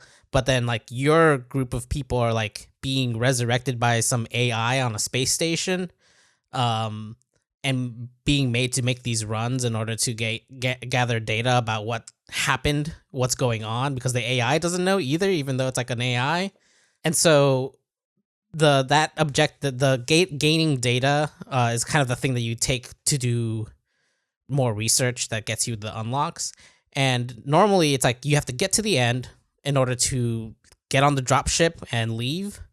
But there's also like points where you can upload your data mid game. So it seems like the thing that they're aiming for is if you're kind of like still early on, you want to be hitting those nodes as much as possible, because you might be dump your data over like as soon as possible each time. Right. Because you're probably, and it's a slow process too. It's like not super safe. It'd be easier if you could fight your way out, but sometimes that's not going to happen because you don't have as good gear. So it's like early on, as you're building your character up, you're trying to hit those nodes instead of doing the like I'm gonna fight for end game. And like that feels all right, but it's still kind of weird that like even if I do everything else right up to the end game, then suddenly somebody with like purple gear comes out, and like I like downed one once, but it felt like an accident. It felt like I caught them off guard more so than like, so it's like still possible, but it's really difficult. They start to get like wild movement things like grapples and also like grenades and shit that I don't have like unlocked yet.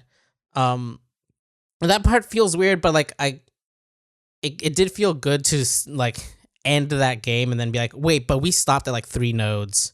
I uploaded most of my data, like, and that one kill got. You're making progress at that point still. Yeah, basically.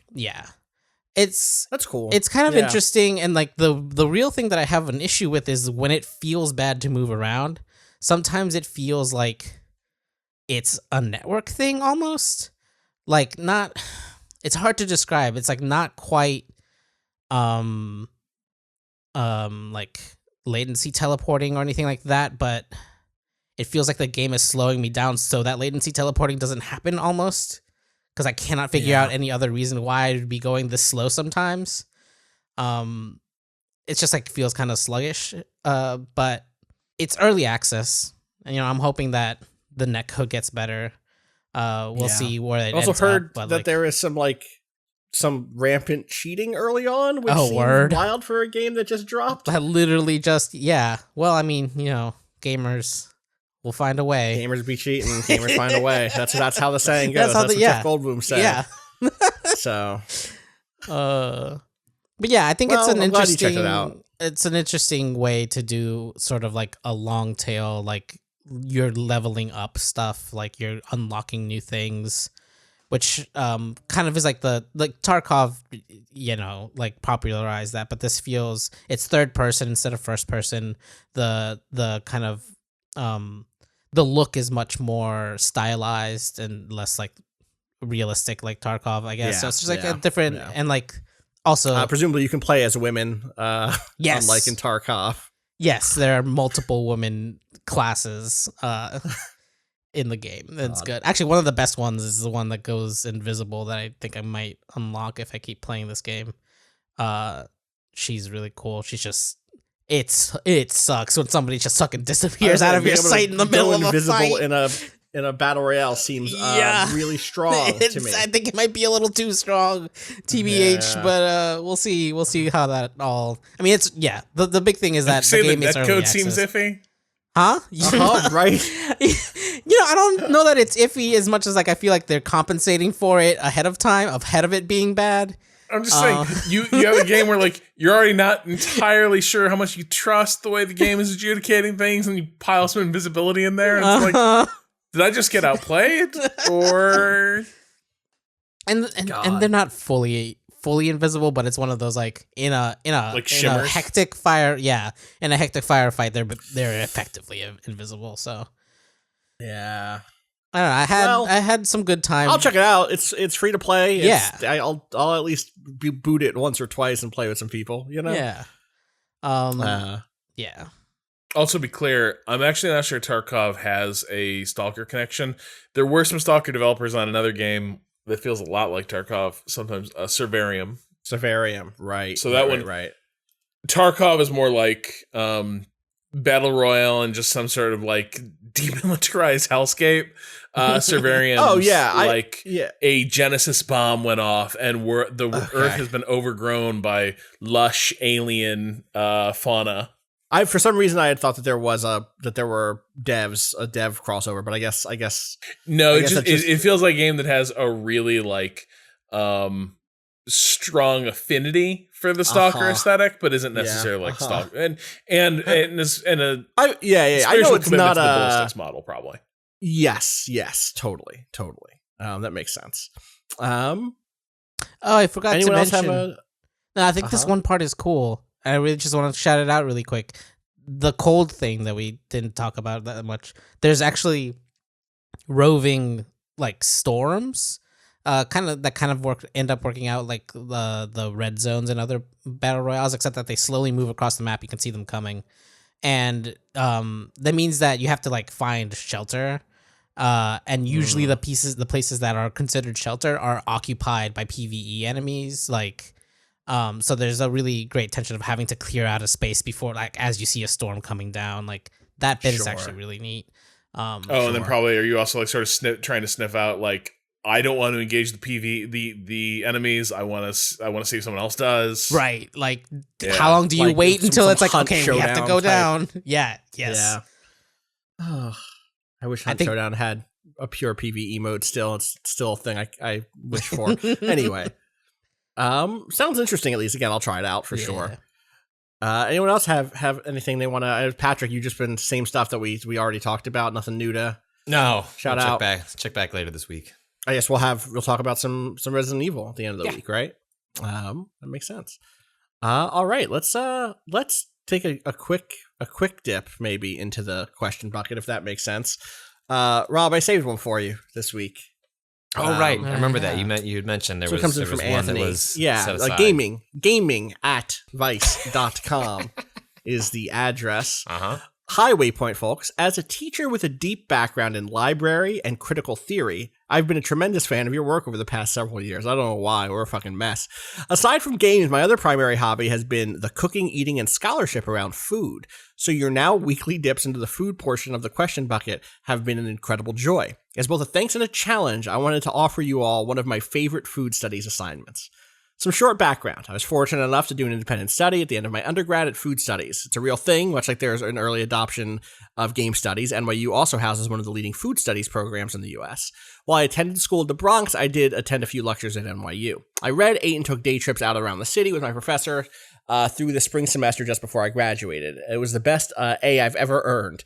While I'm an English teacher by trade, I always find space in the year to sneak in a few weeks of food studies to get my students talking and writing about their cultural and political engagement with food. So I'd like to share one of my favorite writing prompts.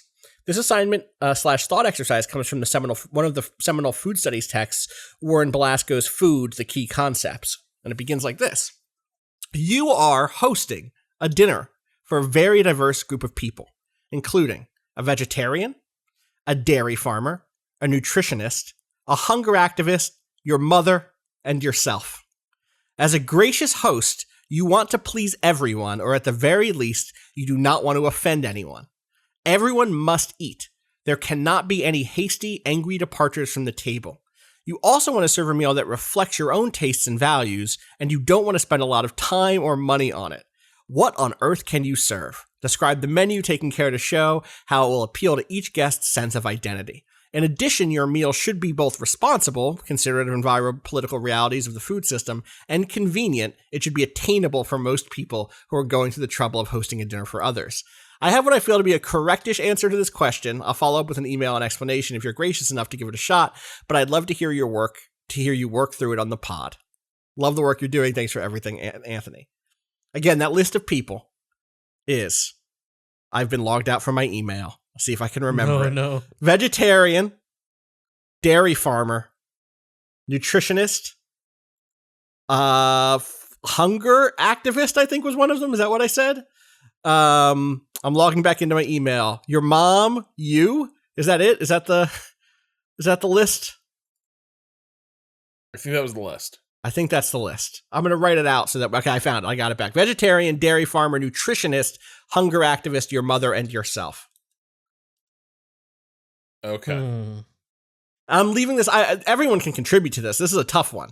A thing I can lean on here is I think my mom is loving and would be flexible for me.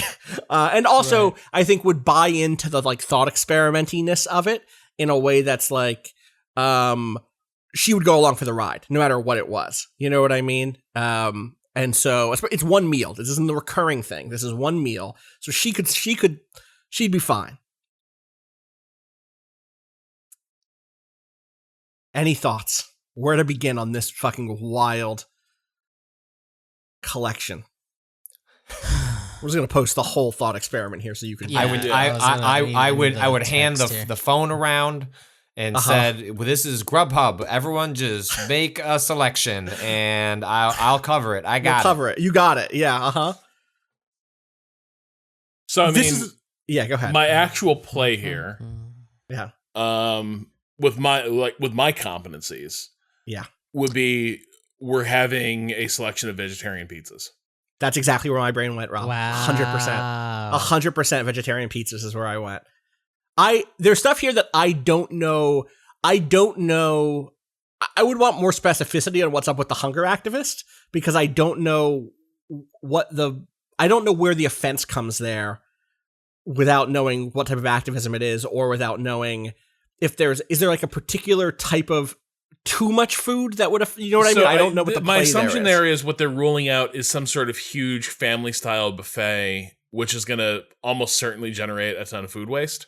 Right. Like sure, you can't just like do it, like ring the dinner bell and be like, come and get it. Like you got to, there's going to be a lot something of, yeah. And okay, sure. Like give people stuff they're going to eat. You can't do a spread of things that will inevitably end up with food waste. Right. Yeah.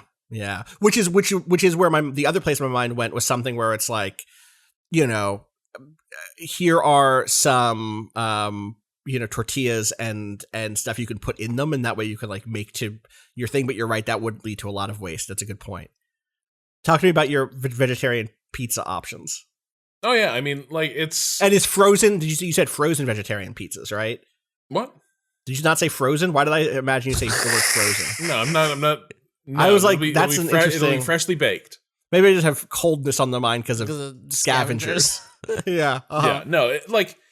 I think like you really can't go wrong. With a margarita pizza, but also like I'm a big fan of a little blanched and lightly fried like broccoli rabe on a pizza. And this is the thing that's so good about this is it does reflect it. Pizza is such a good area to also reflect your own tastes and values because you can do some interesting things there, right? But it doesn't have to be a thing that's like experimental necessarily, or it doesn't have to be like you can do it pretty easily. Get to this is a sort of taste that I'm really interested in, or these toppings or this cheese selection reflects my upbringing and what I've had available to me, or whatever like that, without it being off-putting. I think for a lot of folks, I feel like I'm confused about what exactly dairy farmer and nutritionists are bringing here as far as like the nutritionist might be where I get into trouble with the pizza thing. Right, because the nutritionist might be the person to be like, hey, pizza's very nice, but this is a really carby meal without a lot of like balance from the standpoint of like protein or like vitamins. You can get around that by RSVPing ahead of time and saying what's there so they can plan for that meal in advance in terms of the rest of their intake that macros week. that day. Yeah. I think proper messaging around it. I don't know. I think the thought you don't think so? I think you're ruled out from doing that. I think you can't because you can't be like, hey, you should just have a steak before you come over. Cause our vegetarian friend's going to be there. Well then, is there a world here in which you do two different types of pizzas, or a couple? You've already opened the door to a number of different vegetarian options. We don't know if this vegetarian is a vegetarian because of moral needs, nutritional needs. We don't know what that reason is. So I guess we should assume that there's a moral stance there for the vegetarian versus like someone on a restricted diet, though. Yeah, you know what I mean? Like. Yeah. I also, to answer Cado's question on the dairy farmer thing, I really feel like that's in here explicitly to say there is a moneyed interest at your table who wants to be represented on the menu. Interesting. That's 100. That's my read on that. Is like inside of the world of foods, you're also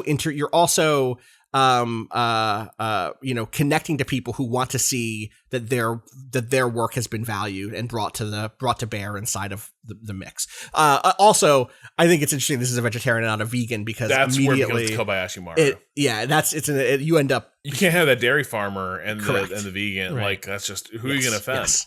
Yeah, I would make a quiche. You don't think that would offend The someone? No, nutritionist? you mean for this scenario, not the vegan not dairy the. farmer? Yeah, no. For I guess the nutritionist might not like a quiche. Guess what if you put? No, I think the nutritionist would be down with quiche. I think you could do a quiche. I still think you could do a pizza even. I really do. It is carby, but like this is a dinner. Serving sizes can be adjusted appropriately. Like I think that there's a way to do it. I do. Also, I guess there's the whole like that's a breakfast food versus it being a dinner. But I don't know. I think I would have a nice quiche for dinner. You could. Yeah, you can do quiche for dinner. You can some good veggies in there. Not too many though. You can't put too much stuff in a quiche. A bad quiche is when you put too much stuff in it and there's barely any egg. If you have good answers to this and you're listening, I'm curious what yours are. Yeah. Please write in and let us know what your through the eye of a needle menu choice here is, because it's a tough one. Any other thoughts on this, Rob? Or you feel like you've hit it? No, I mean, like I'm trying to think of. I think there's a lot of directions you go. Is the interesting thing. Like I think there's a lot of pasta dishes that can get you really far with the solution as well. Like a pasta with a side salad or something. Sure, I think you're basically home. Yeah. So I think there's other options there as well. I think I'm missing the environmental political realities of the food system a little bit. To be able to answer this, I feel like I don't know what I don't know about how the food system works at large. Right, we're gonna get a letter that says like, well, you can't do quiche obviously because XYZ about eggs or something. Right, exactly that. Yeah. Which is probably true. I mean, right? Who knows? Local eggs. Yeah, but the thing is though, like. But is that available for people with low income? Right. And That's the thing. Et cetera, et cetera. It shouldn't be available. This is obviously people. a thought experiment that's meant to heighten the contradictions in such a way that they become readable. Do you know what I mean? Totally. Anyway, good answers. This one comes in from John, who says, "Wanted to get the vibe from you folks around some gaming etiquette. You're playing a board game with a group of friends, and everyone's having a great time. About 2/3 of the way through the game, you notice an error in the way the game is being played. Nobody else has noticed the issue, but it will impact final scoring of the game. What action, if any, should be taken in this scenario?" Who's leading? Huh? Wait, what? Rob said, "Who's leading?" Yeah. If you're leading, do you let it? If I'm leading, I think I have So to. let me bring tell it you up. something I have done. Oh my god! So there was back when everyone was playing Waterdeep a lot. There were a couple characters. This is too far back now. I don't remember the specifics, but there were a couple characters that you play because your final objective is kind of revealed at the end, and you get a lot of bonus points off that. There were a couple that were sort of house ruled out of like a game people were playing. They were removed at the start of the game. I was issued a character that wasn't the ones that were specifically like illegal, but in terms of like quest, definitely in the spirit of what was ruled out. And I knew like the reason these guys have been ruled out is because like they're real easy to clean up with. And so I just asked, so the following characters are the ones that have been ruled out. Those are illegal. And I was like, correct. And I was like, and we have removed all the illegal characters from this deck. Then And you're they're like, clear. "Yes." You're clear. It sounds to me. Yeah. And You so did then your I due just diligence. played and I cleaned up. Yeah. And at the end, I was like, look, if you recall, I did ask. You did ask. So that's it. I don't know. That's clear. That's free and clear to me. I think I think if you're in the lead, you have to raise it because otherwise someone will notice it in the scoring segment, and then you'll have to keep a straight face as someone says, "Wait, did you notice this?" and like continue to win despite the rules being wrong. So is it like it's being played wrong? So actually, I think I've had this happen. I just let it roll with the way people thought it was being scored before. Like it's like this is a misunderstanding of what the scoring And it's will too be. deep in the game. Yeah. I had a game of Carcassonne where we didn't actually understand what farmers did the right way. I had taught a new group of people and we like fucked up I misexplained farmers and they were being weighed a little too heavily. There were too many farmers down. At that point, people had invested a lot in farmers thinking they were going to like blow out in points. And it ended up And that happening didn't that way happen. where almost like the farmer, because we misunderstood how farmers were supposed to be scored from the beginning. Like we noticed near the end, it's like, we played with this idea that farmers were going to be more important than they actually are. Then it ended up being like, it just whoever had the most farmers won because of the way we had understood it, made it But you broken. fix it for the next game, right? Exactly. That's the thing. You bring it up just so that we understand, like, okay, now we all understand next time, we'll be good. Most of the games I play with people, though, like genuinely, the group is more interested in like how does this game actually work, and so the way this actually almost always plays out is midway through, someone is like poring over the manual and is like, "Wait, we fucked up." We fucked up. Yeah, and we know that like because how often are you really playing? That's like, me. Who has the most prowess at playing this Euro game? No, that's not what people are there for. not how it Usually it's goes. like, we want to learn the system and we'll see if it becomes a regular like rotation game. Yeah. This is we're food bucket time now, and this one I just want to say up front that like this could be gross, not in a traditional way, but people might respond negatively to this action because of the way it does mouth stuff, but also I'm just gonna read it, but just heads up, it's weird. I think it's weird. That gives my answer immediately. Or I think it could be received as weird. This is coming from Ben. With the recent surge of food-related questions, I see an opportunity to see if a habit of mine is as weird as every one of my romantic partners has claimed it is. Before the Food Bucket Council, I ask, do you peel your candy? I'm not talking about pull and peel type Twizzlers. I'm not even talking about biting off layers of a Kit Kat one by one. Which I do. I like that. That's fun. I don't do it all the time, but sometimes. No, I'm talking about delicately using your teeth to separate the shell from an M&M before consuming it. Get the fuck, just log off. What? What? The difference is in responses, or scraping off the entire chocolate coating from a stick of Pocky before coming back around for the stick itself. To get a nerd's rope and remove the actual nerds, like shucking a stalk of corn before biting into the connective gummy. Not that one. To be clear, I still eat all the constituent parts. I just enjoy the act of divvying them up and enjoying them separately. To me, it's no different than unrolling a cinnamon roll to get at the soft center last, but people tend to look at me like I'm a wild animal while I de-chocolate a chocolate-covered raisin. There must be more candy peelers out there. There must be. Thank you for running a great show. It has been a mainstay of my commute. Chocolate. My question now becomes, how are you doing this in such a way that people know you're doing it? Because to me, because they feel so self-conscious about it that they need to talk about it constantly, which is just reinforcing the fact that it's fucking weird. I've done the thing with the M&Ms. I've done the thing with the M&Ms of like kind of getting the shell off, but I don't like. Yeah, I'm not spitting it out into my mouth. Like, look, here it is. This person's also not spitting it out. I know. It's just like, how does anyone know? How does anyone know? Okay, so here's the thing. Are they biting it? Are they nibbling at it? Like, and holding it in their hand? That's the part that's weird to me. I am all about fracturing some tempered chocolate and like busting like shells apart and like getting it like the special thing at the center, like be it nougat or like a little like malted milk thing in the center, malted milk ball. All good. But I do think there's a bit of a people don't want to see you use your little teeth to like clean off an M&M to get at that chocolate center. Oh my God, nobody wants to see that. Describing it like, that way. That's the thing. Like, you are not in a baseball dugout, and this is not your like sunflower seed substitute. And so like, I feel like if romantic partners are bringing up like, hey, that's fucking weird, the unspoken part of this might be, don't do that shit at the table. Right. Yeah, when you're by yourself, look, go for it. Do what so you that's want. like the Kit Kat thing. I really do enjoy taking the top, like the layer by layer of a Kit Kat. Oh, so satisfying. So it's so when it comes satisfying. Apart perfectly, you see the impressions of the wafer it's like, in the chocolate it's layer. It's the same feeling as cracking like a crab leg perfectly and pulling out all the crab meat at once. And it's that same exact feeling. But I would never do that Kit Kat shit in front of another person. I could be sleeping with that person. You're not going to see me unless eat a they do it themselves. In which case, hey, we both like to. Nah, it's still a private thing. I can't do it. I draw a line. There are some things that are just for me. This is one of them.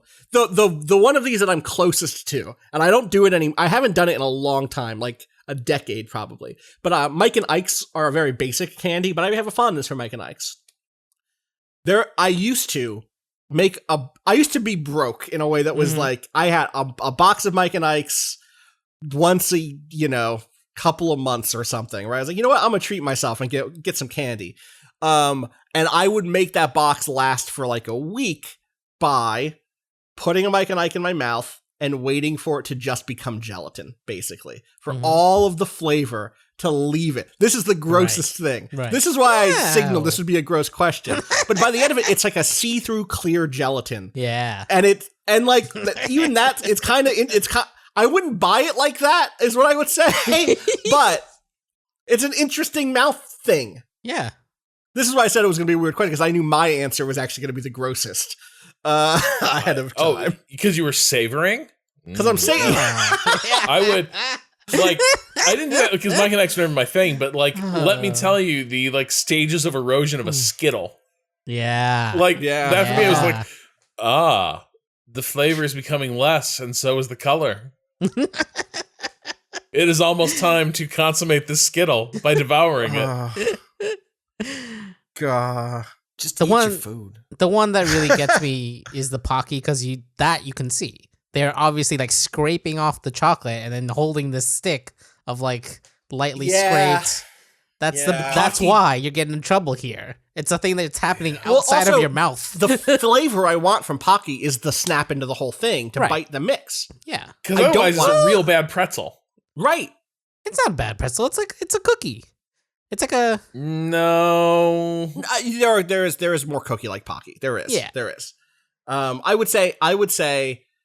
But the thing I want, I mean, obviously most of the Pocky isn't covered in chocolate, or not most of it. I guess the bottom part of it, right? The stick, the holding bit. So there's some of it that you're going to get without. But I like the mix. That's why I want to eat Pocky. Yeah, I do I do like let a little bit of it melt off before biting in because you still have a bit of chocolate left.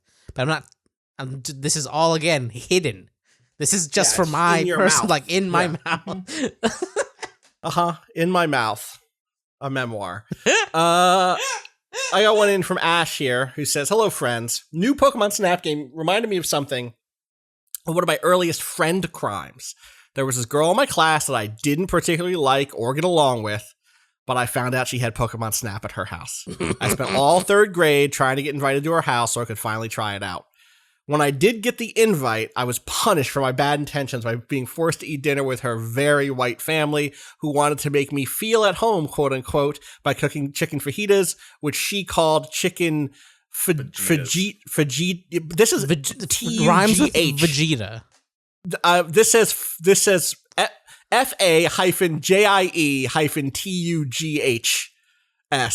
That might be Vegetas. Yeah. Fajitas? Fajita. I think yeah, tour. Unless they mean that to be a long eye. Fajitas. Vaginas. I think it's Which is vaginas. upsetting. I think it's vaginas. No, I don't want it to be vaginas. I think it's vaginas. You can see your doctor. I suffered through that unflavored mess to play the games, and folks, it was worth it. My question is, have you ever made friends with someone just to have access to their games or toys? This is a classic youth thing. This is a classic being a kid and knowing someone who has the system you don't have or has games you want to trade for. I definitely did a lot of like, I'll let you borrow Ninja Gaiden so I can borrow Narc, which is not a great trade. Oh, Narc is so bad, but I played it a lot.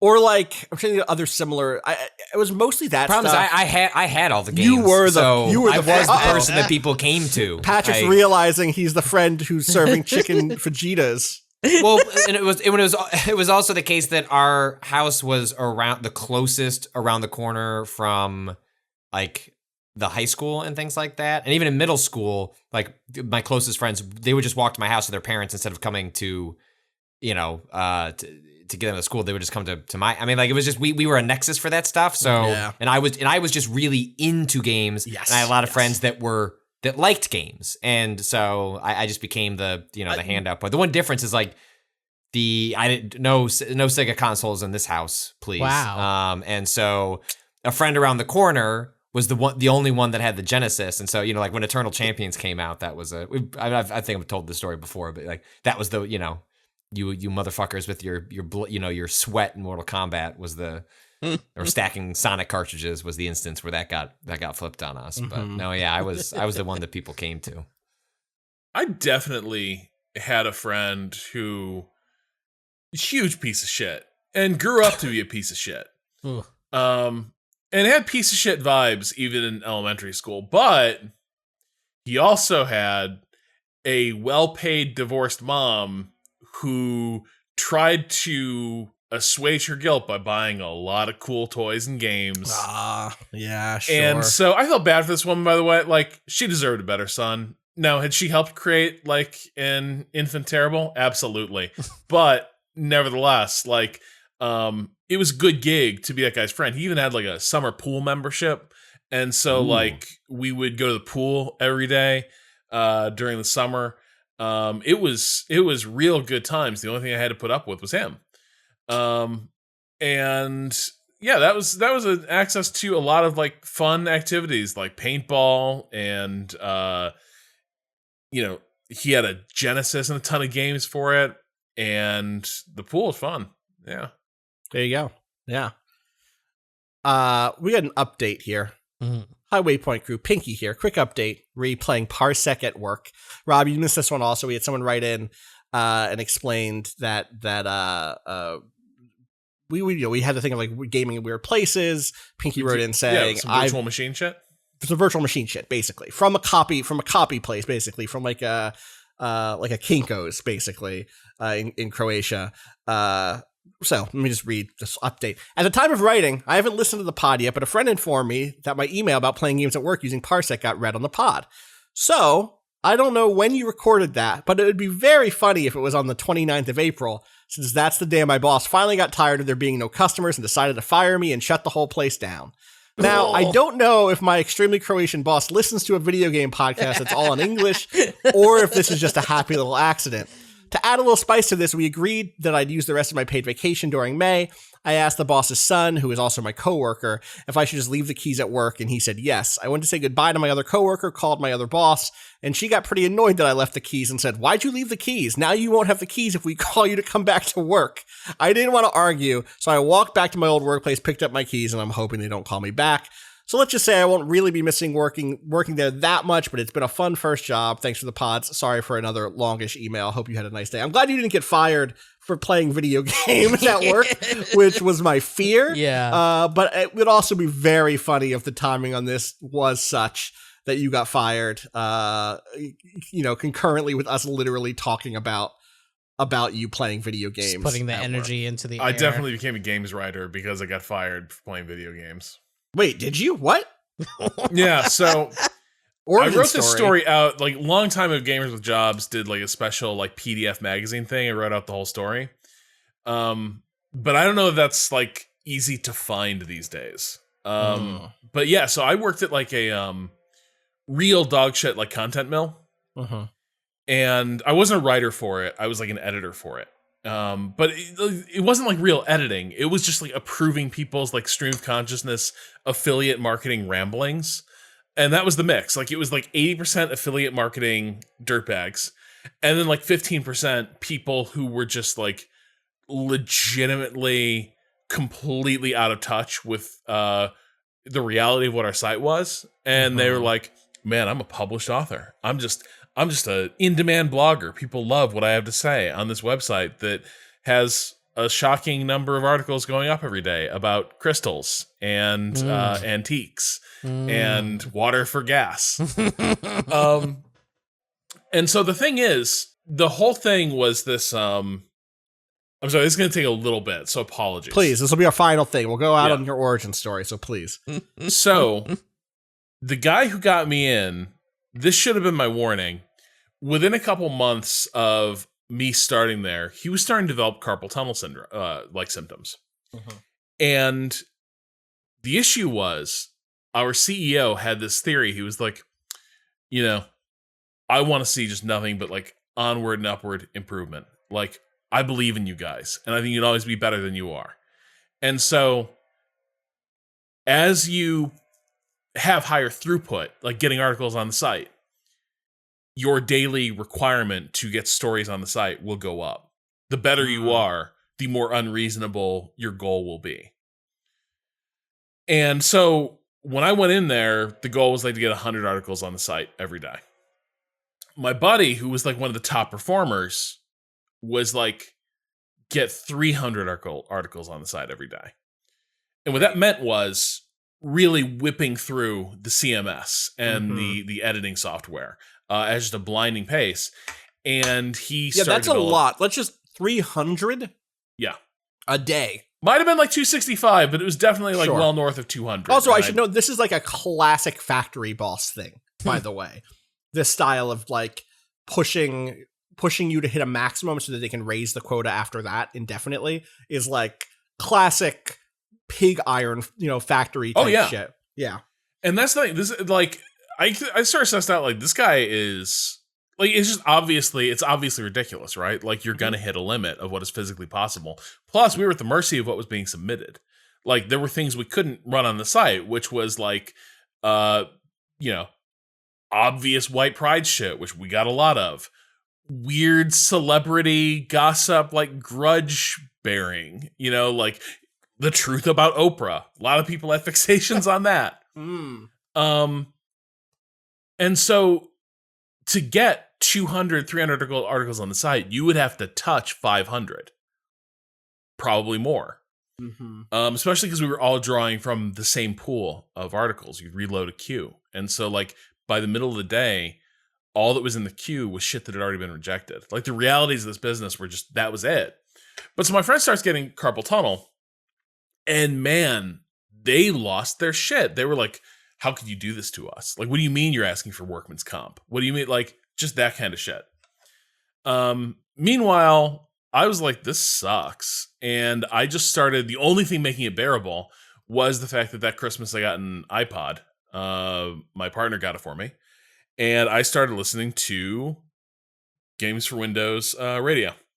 Sure. And I think this is right around the time of what has been known in history as Gerstmann Gate. And I think that was the thing. I just heard a story about, like, they fired a guy for giving a game a bad review. And I've been out of games for a little bit. So I was like, what the fuck? Really? And so I started looking up. That's how I realized, like, oh, Jeff Green, I read him when I was a kid. He's still around. Mm-hmm. Oh, like, Nguy Kroll has a really good take on, like, this whole, like, Gerstmann Gate situation.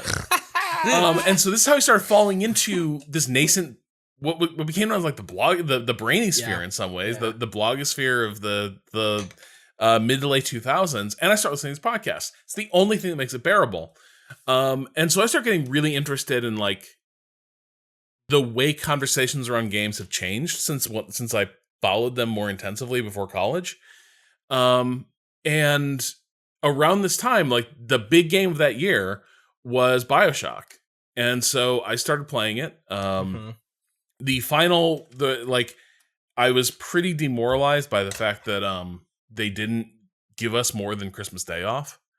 And so like literally the last chance I had to go see, like, I didn't know my family's home was going to be destroyed in a fucking flood like that next year, but the last Christmas home I only got to spend a day there. And for some reason they liked me.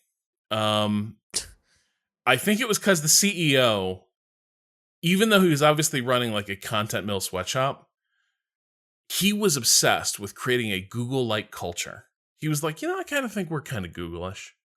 I think we're a little Google of the Midwest.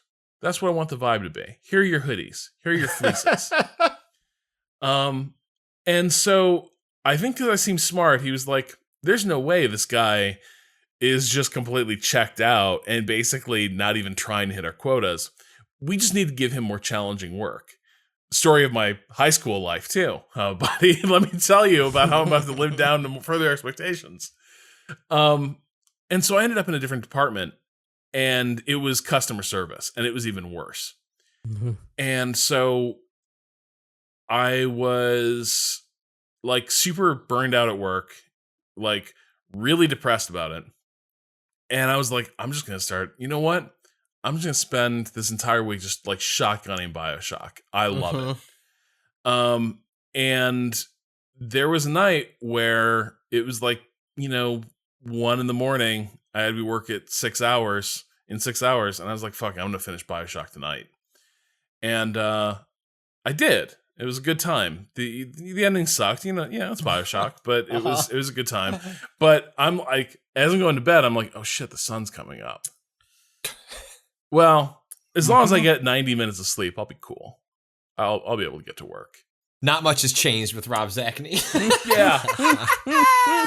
So woke up at like noon, called my boss, and I was like, yeah, I'm sick. Super sick. Sorry, can't make it. I won't be in. And then I had like this magical day of what would life be like if I didn't work at this shitty like office.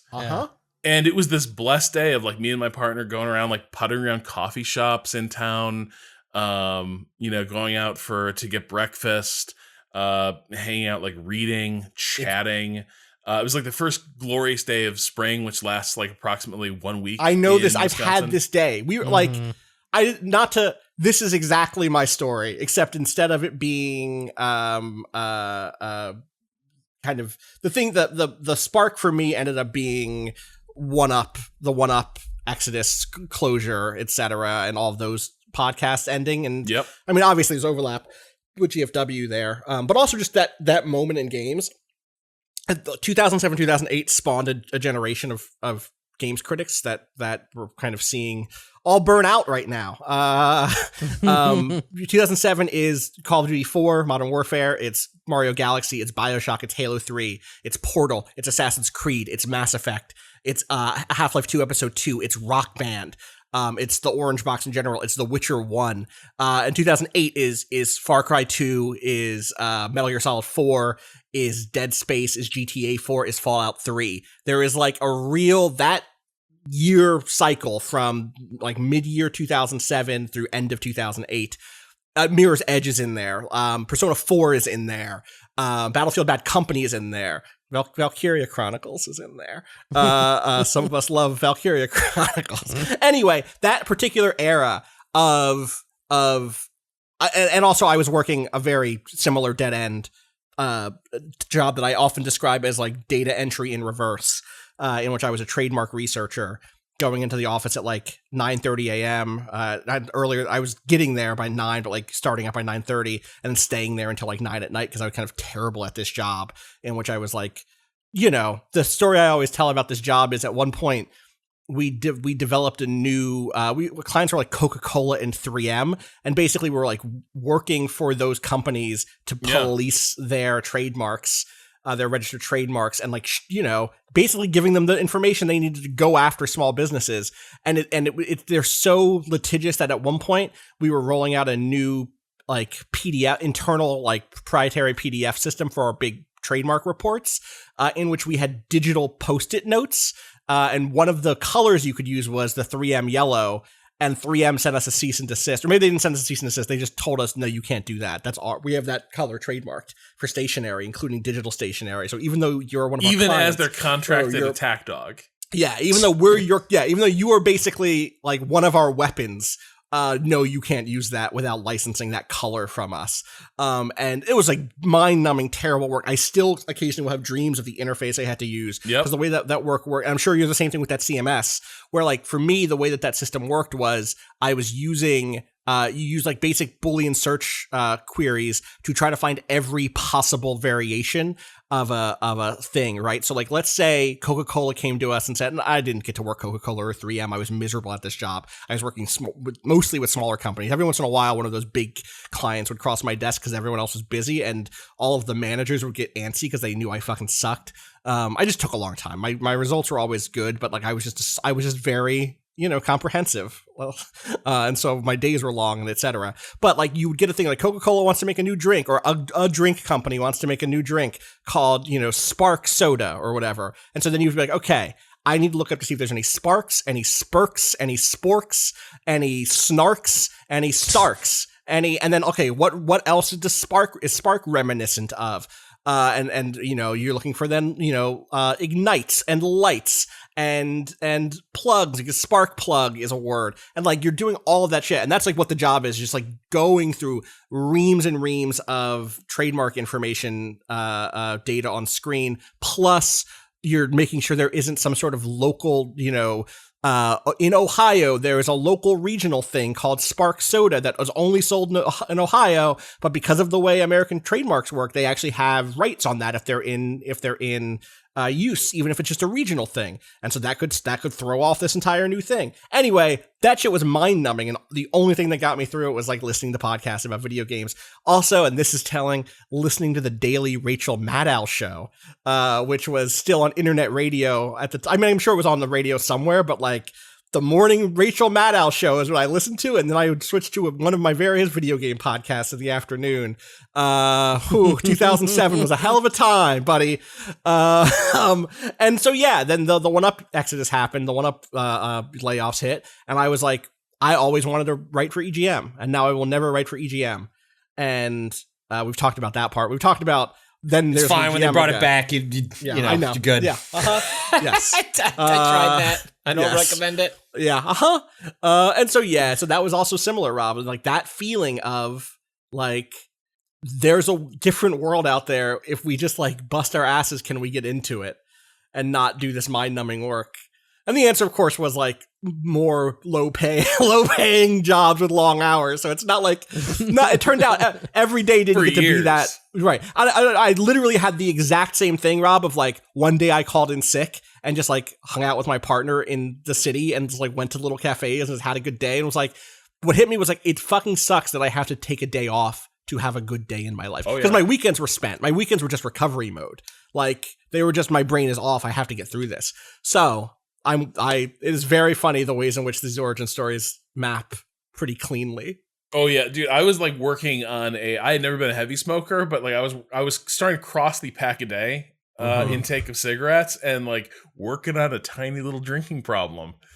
And yeah, I had that magical day. And here's the weird thing. While I was out, I think it was that day, I sent in a pitch to a website and forgot about it. The next day I go to my office and my shit's in a box and my workstation's packed up. Okay. And they're like, we really need someone who's going to be fully committed to the mission here. And I was like, hey, Penny, I understand.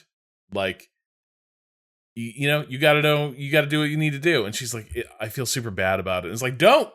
She was like, I do have to walk you out. And I was like, absolutely, let's go. And she was like, you have everything that you had? Like, and I was like, don't care. I think so. I think we're good. Let's roll. And I walked out of there and like it was, and the weird thing was I should have just quit. But the thing was, I did need that money. Yeah. Like it was this weird feeling of like, I had been taken out behind the barn and shot to an extent. And I had needed that. Like I desperately needed to not work there, but I also needed that paycheck. And so I was like, I don't know what I'm going to do. But the fucked up thing was that pitch was accepted. And the place, this was early escapists. They paid a decent rate in those early days. And also a much different site culturally at that point than what it would become in the decade following, Yeah. It only had generations of sort of waxing and waning, that site did. But the thing was, when I realized, I didn't even realize it was paid. I didn't realize what their rate was. And so I didn't realize until after I'd submitted this article, like that it was going to be hundreds of dollars. And when I realized that, I was like, wait, how long would it have taken me in that office to make that money? Yeah. And I was like, this is the dream. This is the shit. I'm just going to do this. That may have been a huge mistake. For a long time, I think I was like, I don't know if this was the right call. It's worked out. But like, that's a lot of luck, right? Like there are a lot of good bounces my career took. And there were a lot of points where I was like, I rue the day that I had that nice, charming day out on the town. Because boy, did that lead me in a different direction. But yeah. I mean, I gave up on it. Like I straight up bounced off of it years in from that first attempt and decided, and like the economy fell apart and I couldn't get enough freelance stuff to keep it together, and making rent in New York became impossible, and I moved back home with my folks and was like, I can't go back to being someone who lives at home. My brain can't handle being on someone else's schedule. And so I went to grad school and got in deeper debt, and again, choices are made. Anyway, that's that is the arc in many ways, and I think that's a lot of people. I think a lot of people have had jobs that have like had that moment of like, this isn't the thing. I need to be doing something, even if it's not like, again, I at this point, it's hard to even advocate people come into this industry. But I do think people should take account of their time and try to strive to be in a workplace that at least respects them and that leaves them professionally fulfilled, even if that fulfillment isn't necessarily like, isn't lauded culturally or whatever. I think there's too much time has been spent degrading a lot of types of work that can actually be personally fulfilling. Like that should be your measure. If you are fulfilled doing the thing you're doing to pay rent, then like that should be more important than whether or not like it makes a good entry in your Twitter bio. I would say this though. I think a job you don't give a shit about, but remunerates you appropriately and gives you time and distance, that is also a type of fulfillment. Right. Like shout outs to the dude who used to come in my gaming and comic shop that I worked at as a cashier, who like worked, the 9 to 5 for a big soda company for his whole life and like didn't give a fuck about it, but got to buy his Warhammer miniatures and his Pathfinder books and just kind of zone the fuck out and hang out there after work and like take care of his kids' school bills and then buy a house or buy a retirement house down in Florida and move away. Like that life is also all right. I had this years into this whole journey. I ran into an old friend from college, and we both went to a small liberal arts school. I went to Lawrence University, and she was in Boston, and we ended up catching up at a bar, I think, that is now closed. But she and I sat down, and it was like our experiences were so different, and we both envied each other so much. Because I was like, well, she's like, what are you doing? Well, I'm writing about video games. And she was like, that's the coolest fucking thing. Like, that's amazing. And I was like, yeah, there's some pretty major downsides. She's like, yeah, but like, you're doing what you love. Like, that's amazing. But then, like, as I'm talking to her, I realize she was like an office manager at like a law firm.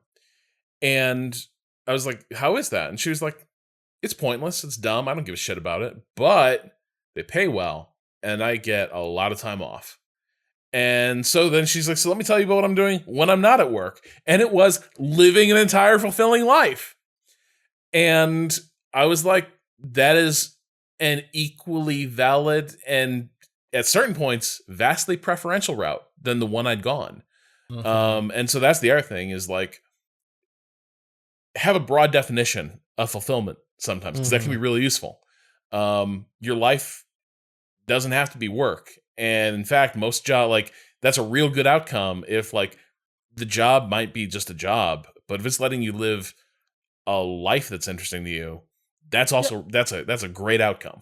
And also, we just say this final thing here before we wrap up is just like, also, it emphasizes what you said before. It's a lot of luck to get there. It is often not a failure of the person who is stuck in a shitty job that they can't make work for them or that they can't get out of or find something different. Like I'm not someone who is like, obviously I'm not someone who's like pull yourself up by your bootstraps, but I'm also not someone who thinks that you are solely responsible for the context you wind up in. But I do want to say also that if you feel like you could empower yourself to pull yourself out of a situation or look for a different job because you're stuck in some shit you hate, spend that time. Like spend a little bit of that time each week looking for something that you think would be a little bit more livable. Don't stay in a shitty situation because you feel like it's the best you could do.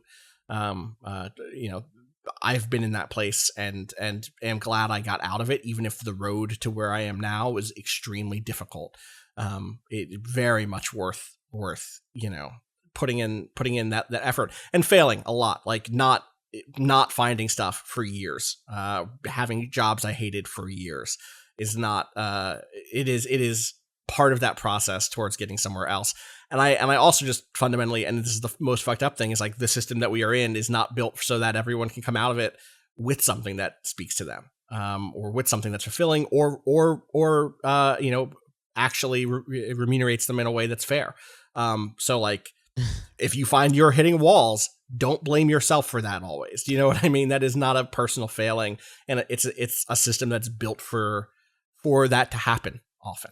Some ways I'm really glad I went through art school from like middle school, because every teacher knows and understood what the actual, like what being an actual artist was. And it was always like work and art are different. They're very rarely going to line up. You're going to have to find ways to find, you're going to have to find those jobs that are like, they won't tire you out too much. And like Rob was saying, like if it allows you to do what you want to do outside of it, like that's also, and like, I was just like, feel kind of blessed that from like fucking middle school, this idea has been, and I like, it should be part of regular like schooling, but like, just like, going to an arts magnet, I got lucky that I got that from early on. But yeah, it's like this weird thing about what we do, or like the difference between job, career and like hobby, like you don't always need to have a career that would also be a hobby, or like what those things mean and like how they get like weighed differently in society kind of sucks. It's just like, it's okay to be quote unquote an artist as a hobby or whatever. Like what matters is where you find your enjoyment of it, Totally. Yeah. All right. Well, thank you for joining us for another long episode. 5-star runtimes continue here at Waypoint. Again, the email address for sending in questions is gaming@vice.com. We'll be back later this week to talk about Resident Evil and see what else we get up to. I don't know. We'll see. Thank you as always to Bowen for letting us use the track Miss You off the EP Pale Machine. Find out more about that. Waypoint.zone/BOEN. As always, you can find us on Twitter, twitter.com/waypoint, waypoint.vice.com. Where can people find you, Rob? At Rob Zachney. Patrick. At Patrick Lubbock. Cado. At @A_Cado_appears. Follow me at twitter.com/Austin_Walker. And I would just, it's like this conversation has me in my feelings because we're talking about origins and arcs and everything else. And I just want to say thank you to everyone who supported us over the years. It does mean a lot that like we get to do the thing we get to do and that y'all have stuck by us for so long. We're weirdly coming up on 5 years now of this podcast, right? When was that first one? That was, I don't know. It was like summer 2016. I was talking to Joel recently, and I realized that we were talking on like the first day we met 5 years ago, which is fucking wild. So, in many ways, this site has been going now for 5 years, and I know that I am incredibly lucky to have been part of it. So thank you to everyone for supporting us for all this time, and show your support to people who make. I'll just say this too, especially again, given some of the harassment I've seen over the last week, given the fickleness of time and history. Show the people who make the stuff you like, love. Give them the positive attention that they need, because this is a strange industry that can fucking chew you up. So put that love out there. I think it means a lot to those of us still in it. All right. We will be back soon. Until then, fuck capitalism. Go home.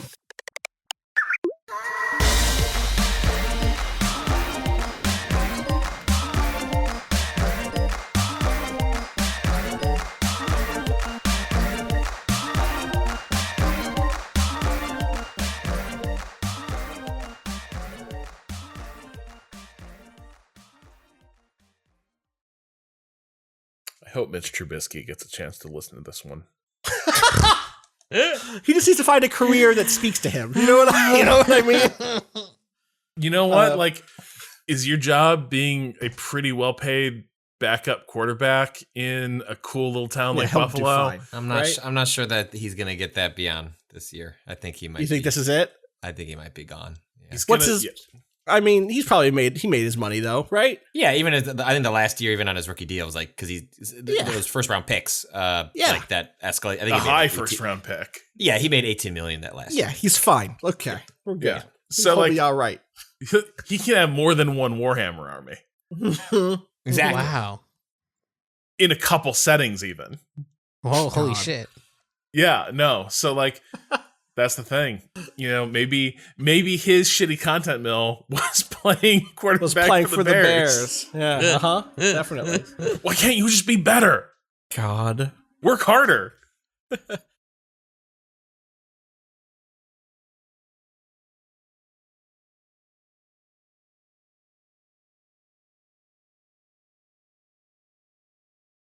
Okay, now I'm recording. We should just have this as B-roll or as special segment just to test the energy, just to see how I might want to handle this. But no, dude, I had so not tuned into this draft because As the opposite. This is how I found life. And I know I was just messaging you this, and you had no interest. Like, I think it's possible they could get Fields. I think he could slip, and just you were having none of it. None of it. It was just like, no, fuck these guys, get them out. And I was like, I understand it.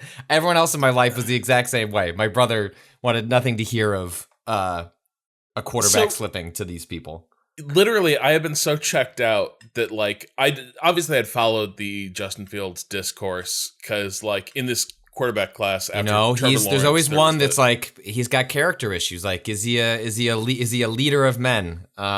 Frequently seems to be black quarterbacks when they talk about that. Well, it wasn't just that though. It was just this general sense of this was the most I'd seen there be this really public struggle to evaluate what quarterbacks were going to be capable of doing in the NFL. Well, yeah, you had Trey Lance, who the 49ers took. He played one snap last season because not because he opted out. I think he plays in he plays in the FCS. There's like different levels of collegiate football, and I don't have that. I know I've heard of like some of them, but I don't know how it all works. But anyway, he played one snap. He played less snaps than Mitch Trubisky did in college, and the 49ers still took him. Well, I a lot of 49ers fans. I like Jimmy Garoppolo. He's a hometown guy. But how funny would it be that if the Bears were just murdered for years for swapping picks with the 49ers to go get Mitch, and then 4 years later, the 49ers give up so much draft capital to go get Mitch Trubisky 2.0. That would be pretty funny. I don't want that to happen. I want Kyle Shanahan to have a good quarterback, but that would be very funny. It would be. I think this was, but yeah, I had, I'd been sort of intrigued because there were a lot of people who, after Trevor Lawrence, there were people making the case that hey, Justin Fields might actually be the most gifted guy. He would be the number one in a world where there wasn't an Andrew Luck, Peyton Manning 2.0, which is what everyone thinks Trevor Lawrence is. And that actually Justin Fields might be a better athlete. But you're basically just kind of throwing the chips up. Yeah. It's no one really knows. The COVID screwed everything up. You can't do medicals on people and all that. And it's just sort of what can you glean from a Zoom call in one day where you watch them throw a ball? I just never dreamed that it'd be Justin Fields would be in play either. No. I figured maybe it'd be because Mac Jones did nothing for me. In terms of, if he falls to the Bears, I'm I guess we need a quarterback, but I would have been yes, that's the right move. You let a player fall, the Patriots took him, and it's that was the right move too. Even if it doesn't work out, it's what are they? The process is right. You take a guy if he falls to you, and then you hope you get lucky. But no, I was I was all in. I'm sitting there drinking a beer, waiting for logos to switch. Rob, if Aaron Rodgers does not leave the division, there may be a postmortem, a year from now that says the Broncos decided to not take a quarterback because they thought they might be in play for Aaron Rodgers. And that's the only reason Justin Fields slipped, is that the Broncos should have taken Justin Fields to have with Teddy Bridgewater and Drew Lock, but they didn't. And somehow, the Panthers convinced themselves Sam Darnold is going to do anything other than be broken. Definitely want to draft a quarterback, bring in a quarterback that says I'm seeing ghosts. I mean, I know that this was the thing. I just didn't see during any of the draft discussion how, one, we knew we have no faith in this Bears front office, and two, the draft situation was such a shambles. I was we're not going to be in position for anyone who can sort of restart the offense. You pick 20, you're screwed. You saw how much the 49ers had to give up to go from 12 or what it was to 3. It was a lot. Yeah. And I didn't want them to do it. I was, I think you and I were on the same page. It was after the end of last year, I wish they had, and I still believe this because it's the process, right? The process, if the Bears end up with a generational quarterback who pulls a Rodgers and covers up the flaws of a Pace and a Nagy because he's just supremely talented, I will accept that scenario. That seems just fine with me. The Bears have never been blessed with enough talent to cover up the mistakes of the people around them. But what they should have done was what we wanted to do, which is they should have fired 2 people who were flailing, making bad choices, and then strip the team, for draft picks and start it over. And it becomes a 3-4 year process. But if we end up with, a player who's going to make up for all that and it doesn't matter, then, I'm good with that too. Anyway, go Fields. Welcome to Soldier Fields. The other thing that fucks me up this quarterback class is all these dudes sound like they have the most generic football, cartoon ass names. Yes.